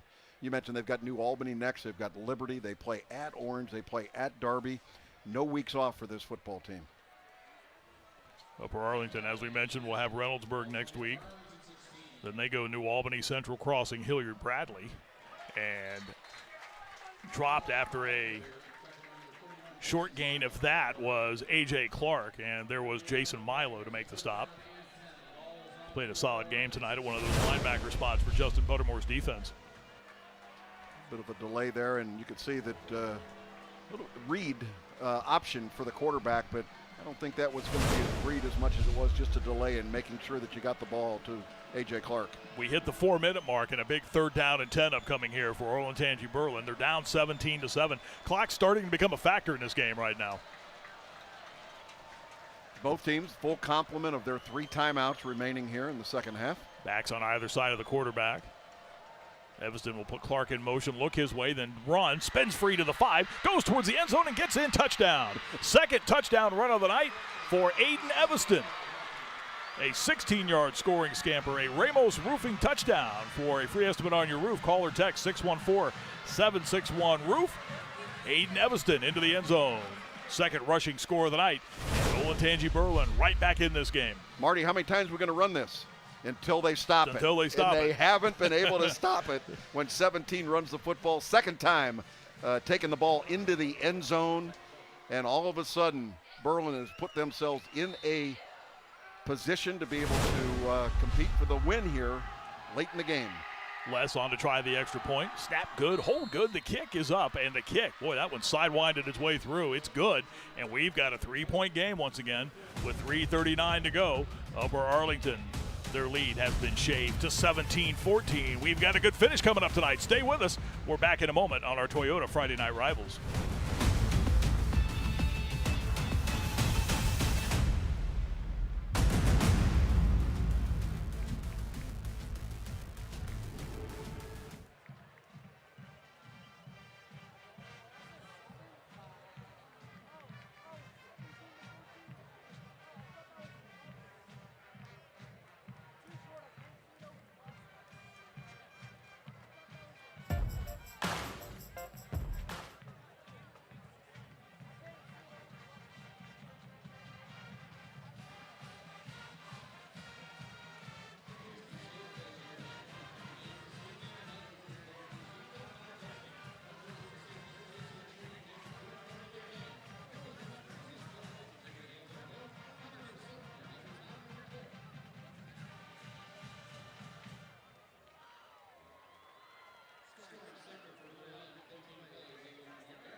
Get ready for Saturday's game day with the perfect play, the Buckeye Fever podcast. It's the perfect way to feed your unquenchable thirst for Scarlet and Gray, bringing you the X's and O's and stories from the sidelines you've never heard before. It's the best damn podcast in the land, the Buckeye Fever podcast. Stream now on the ABC6 YouTube channel or wherever you get podcasts. 17-14 is the lead for Upper Arlington. Olentangy Berlin will get set to boot the football away. The scoring summary brought to you by Alcohol, Drug, and Mental Health Board of Franklin County. 15 plays, 81 yards, capped off by Aiden Evanston's second touchdown run of the night. This one from 16 yards. Well, Aiden Evanston now 15 carries from that quarterback spot for 95 yards and 2 touchdowns. 11 out of 19 or thereabouts in terms of his throwing tonight, so he really has been very balanced in what he has brought to the team. This will be returnable. And this is Ardelay, and he's got running room out to the 40-yard line and is brought down. Nick Ardelia with the return. And that puts Upper Arlington in good field position as they start this drive, and the ball will be spotted at the 41-yard line. Suicide prevention is a serious topic that needs to be tackled. That's why Friday Night Rivals is proud to partner with 988 Suicide and Crisis Lifeline of Ohio. Call, text, or chat for free to get confidential mental health support anytime. 41-yard line is where this drive starts for the Upper Arlington Golden Bears, and again, they lead 17-14 with 3.5 to go. As Jeff pointed out a short time ago, both teams still have their complement of abilities to stop the clock here in this game, also known as 3 timeouts each.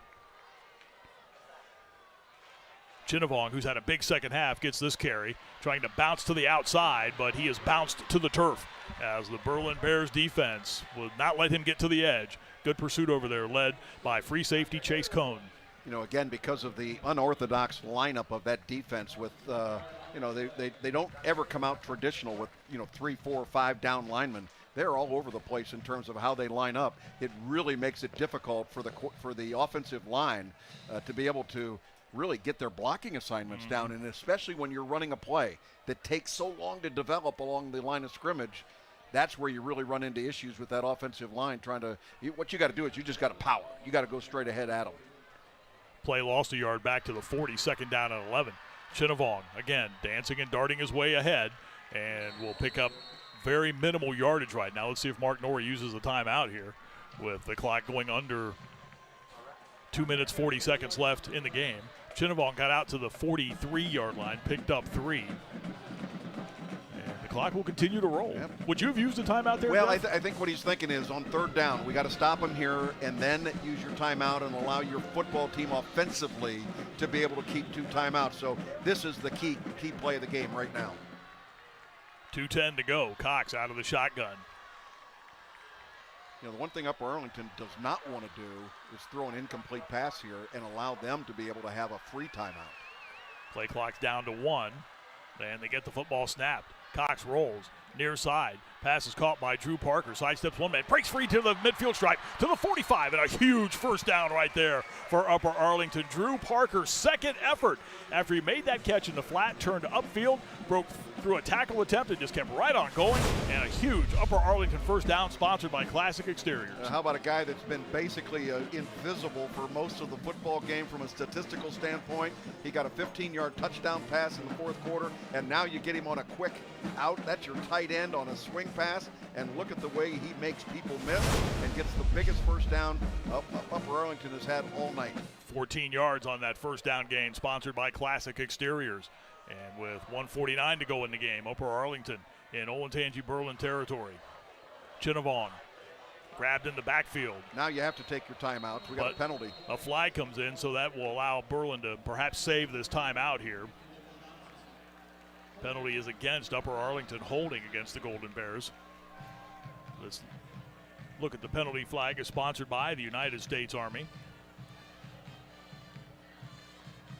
So that will allow Mark Norrie to keep this timeout in his hip pocket right now. Clock is stopped with 1:43 to go in the game. I think what Mark Norrie wanted to know is the clock going to restart once they have set the ball. And if that were to be the case, I think Mark then he Norrie, will call, yeah. He has to take his time exactly. out.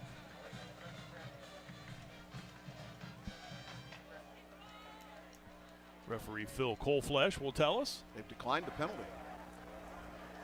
Got holding. Offense declined the yardage. The clock will start on the snap. That's why he did it. There's a good decision by Mark Norrie. Decline the penalty, give up the 15 yards. That doesn't make any difference right now in this game. What they're concerned about is the clock and getting a stop here and giving their offense one more try. Of course, ball security. If you're Kyle Cox, number one job back there at quarterback, make sure you take care of the football. 2nd and 13. We'll check the sideline for a play call here. They're going to let the clock run all the way down. We're at 8 seconds.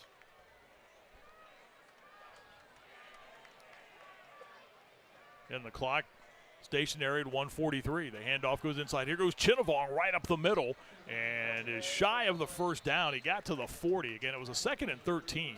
And now really no other opportunity for Olentangy Berlin. They have to burn a timeout here. Chinnavong got to the 40. A gain of 7. So the timeout brings us to a 3rd down upcoming.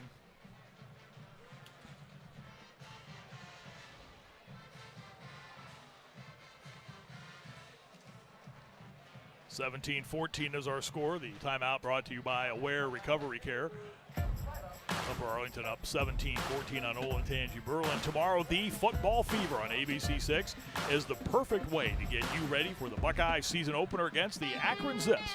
The new season starts tomorrow with the Football Fever on ABC6. It comes your way at 11 o'clock tomorrow morning. Dave Holmes and Kellyanne Stitz and the Football Fever crew have you ready for the Buckeyes and the Akron Zips. David Holmes taking over for the retired Clay Hall. Still see Clay at all the press conferences, though. He's kind of in the... Just can't get it out of your system. I know. Just can't get it out of your system. Boy, was he terrific in everything that he has done. And Clay Hall, by the way, will be on the sidelines for the Ohio State Radio Network tomorrow in that football game, taking over for one of their normal guys that was unable to perform. Brian Chinnavong's 8 of 58. Matt Andrews won't be manning the sideline tomorrow. As you mentioned, it will be Clay Hall. Here's Chinnavong again, splitting a defender and diving ahead towards the 35, but is about a yard shy of the first down, so Berlin is going to have to call another timeout here. And that will bring up also a very interesting play call here, as it is a 4th down call upcoming for Upper Arlington. Obviously punting the football here, trying to get them, with their backs up against the wall, make them go the full length of the field, makes a lot of sense. But you're far enough down the field. You give your team a chance offensively to go ahead and pick up that. I was just about to ask you that question. You said obviously a punt here. It's not a guarantee one way or the other. They're far enough down the field at the 36-yard line that if they challenge their football team offensively to get Chinnavong maybe running the football, I think you give yourself an opportunity. Getting 3 yards for the first down. The safe play, is to go ahead and punt it. Right. You may have to explain to the Booster Club on Monday why we went for it. Why did we do that? Exactly. Hey, Coach, question number 1. They put 1 second back on the game clock to 1:29. See Justin Buttermore and his staff sorting through their options. Upper Arlington led 10-0 at the break. Kyle Cox is throwing a couple of touchdown passes. Aiden Evanston has scored on the ground. Punter is not on the field right now. All right, 4th down and 2. A first down pretty much seals the deal here, even though Berlin still has a timeout left. They'll put 2 wides to the far side. And Cox try to draw him off maybe. Play clock's down to 4. And Upper Arlington will use a timeout. Yeah, good strategy there. See if you can get them with a hard count, get a bonus first down. Now maybe you bring in the kick team. And again, this timeout brought to you by Aware Recovery Care.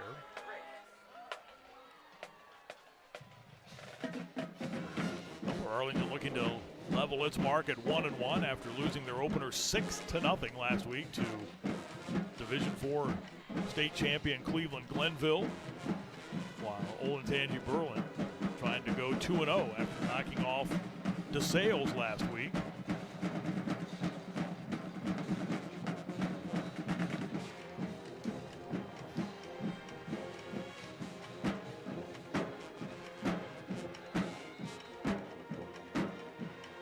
keeping the offense out there on the field. Moments away from the handing out of the orb. It awaits with 1:29 left. Hard count them again here.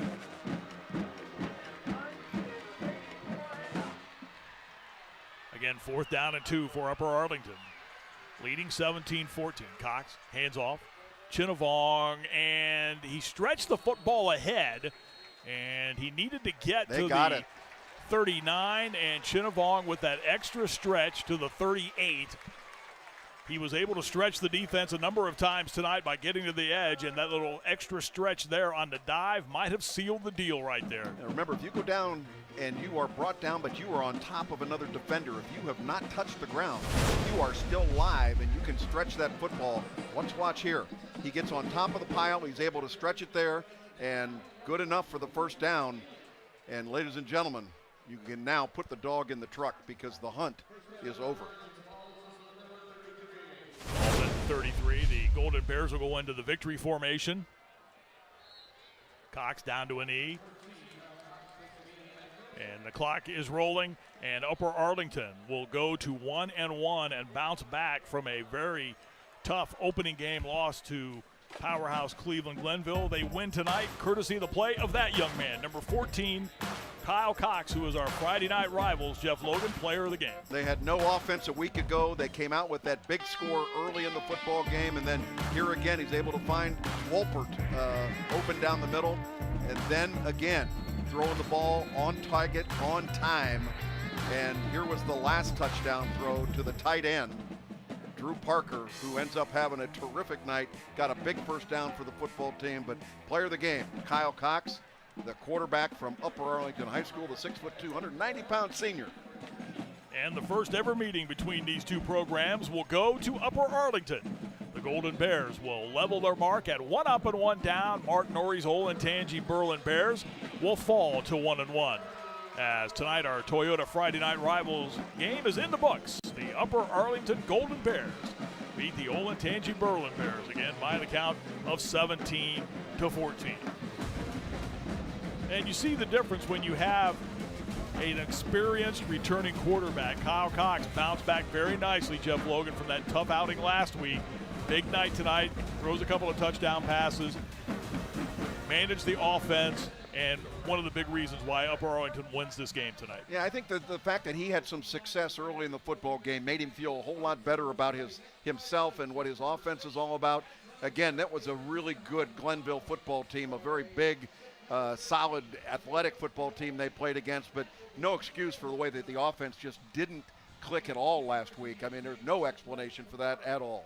Upper Arlington wins it tonight. Week number 2 of Toyota Friday Night Rivals. Upper Arlington 17, Olentangy Berlin 14. It's Toyota's national sales event. Swipe into end of summer fun with an exciting new Toyota. Whether you're paddleboarding in a RAV4, mountain biking in a Tacoma, or tubing with your best friends in a Camry, you'll find plenty to post about all summer long. Lease a dynamic new 24 Tacoma for $349 a month. Get a new 24 Tundra with 1.99 APR financing or $2,000 customer cash with 2 years no-cost maintenance. Come in today. Ooh, like. Toyota, let's go places.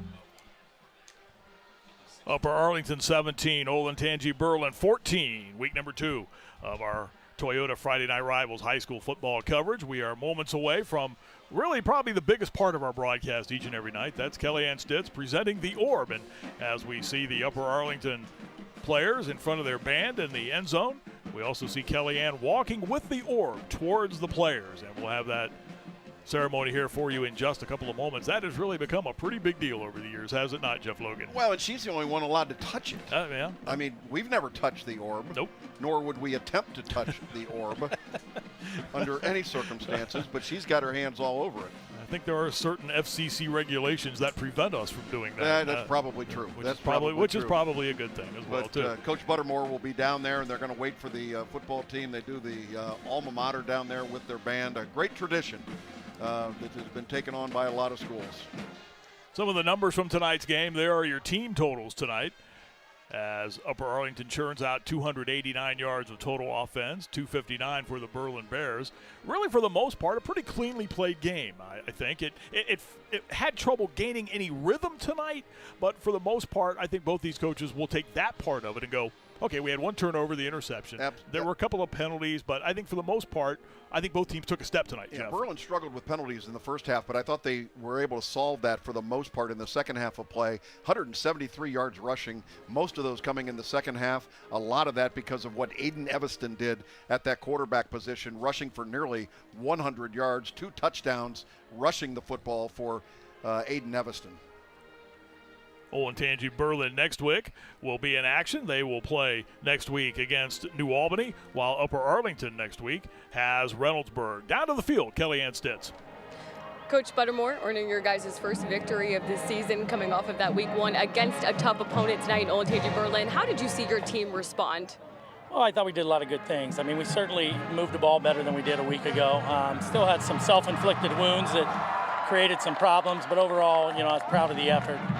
It was hot tonight. It was a physical battle. How proud are you of your guys' effort tonight in this win? Yeah, I mean, it was obviously a rough week overall with just the weather and everything, and I think our guys handled it well. We said there was going to be adversity, but I think, they responded pretty well. Quarterback Kyle Cox was our player of the game. How would you assess his performance tonight? Oh, I thought, again, he had some gutsy throws and some big plays where he had to kind of scramble and buy time. And, he's that type of kid, though. He's got a lot of poise in the pocket. He's played a lot of football now, so, we expect that from him.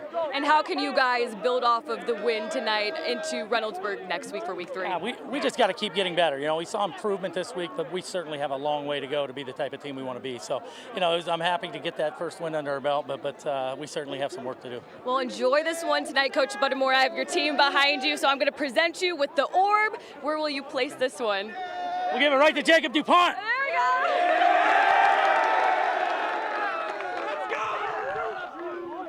All right, the orb presented, and that means that Upper Arlington has won the game tonight, 17-14. And as you heard Justin Buttermore say, a game where they can build on a lot. And I think the same thing will be said by Mark Norrie and his coaching staff as well, too. I think these are two teams, Jeff, that are going to win some football games this year. Absolutely. They battled back. They gave themselves really a chance to be able to compete for the win in this game.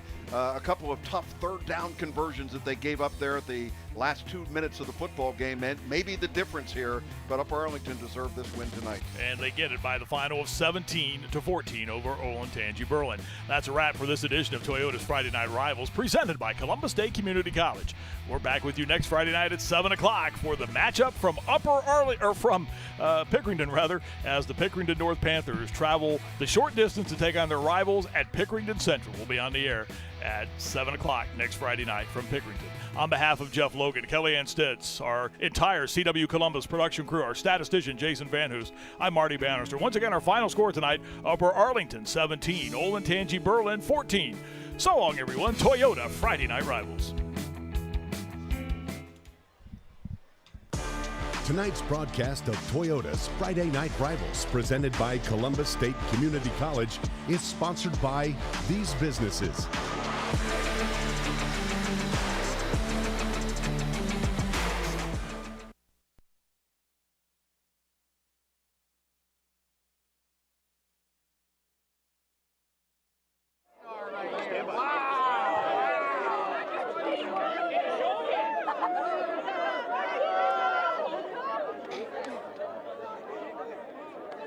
Coach Buttermore, congratulations on earning your first victory of this season against a tough opponent in Olentangy Berlin.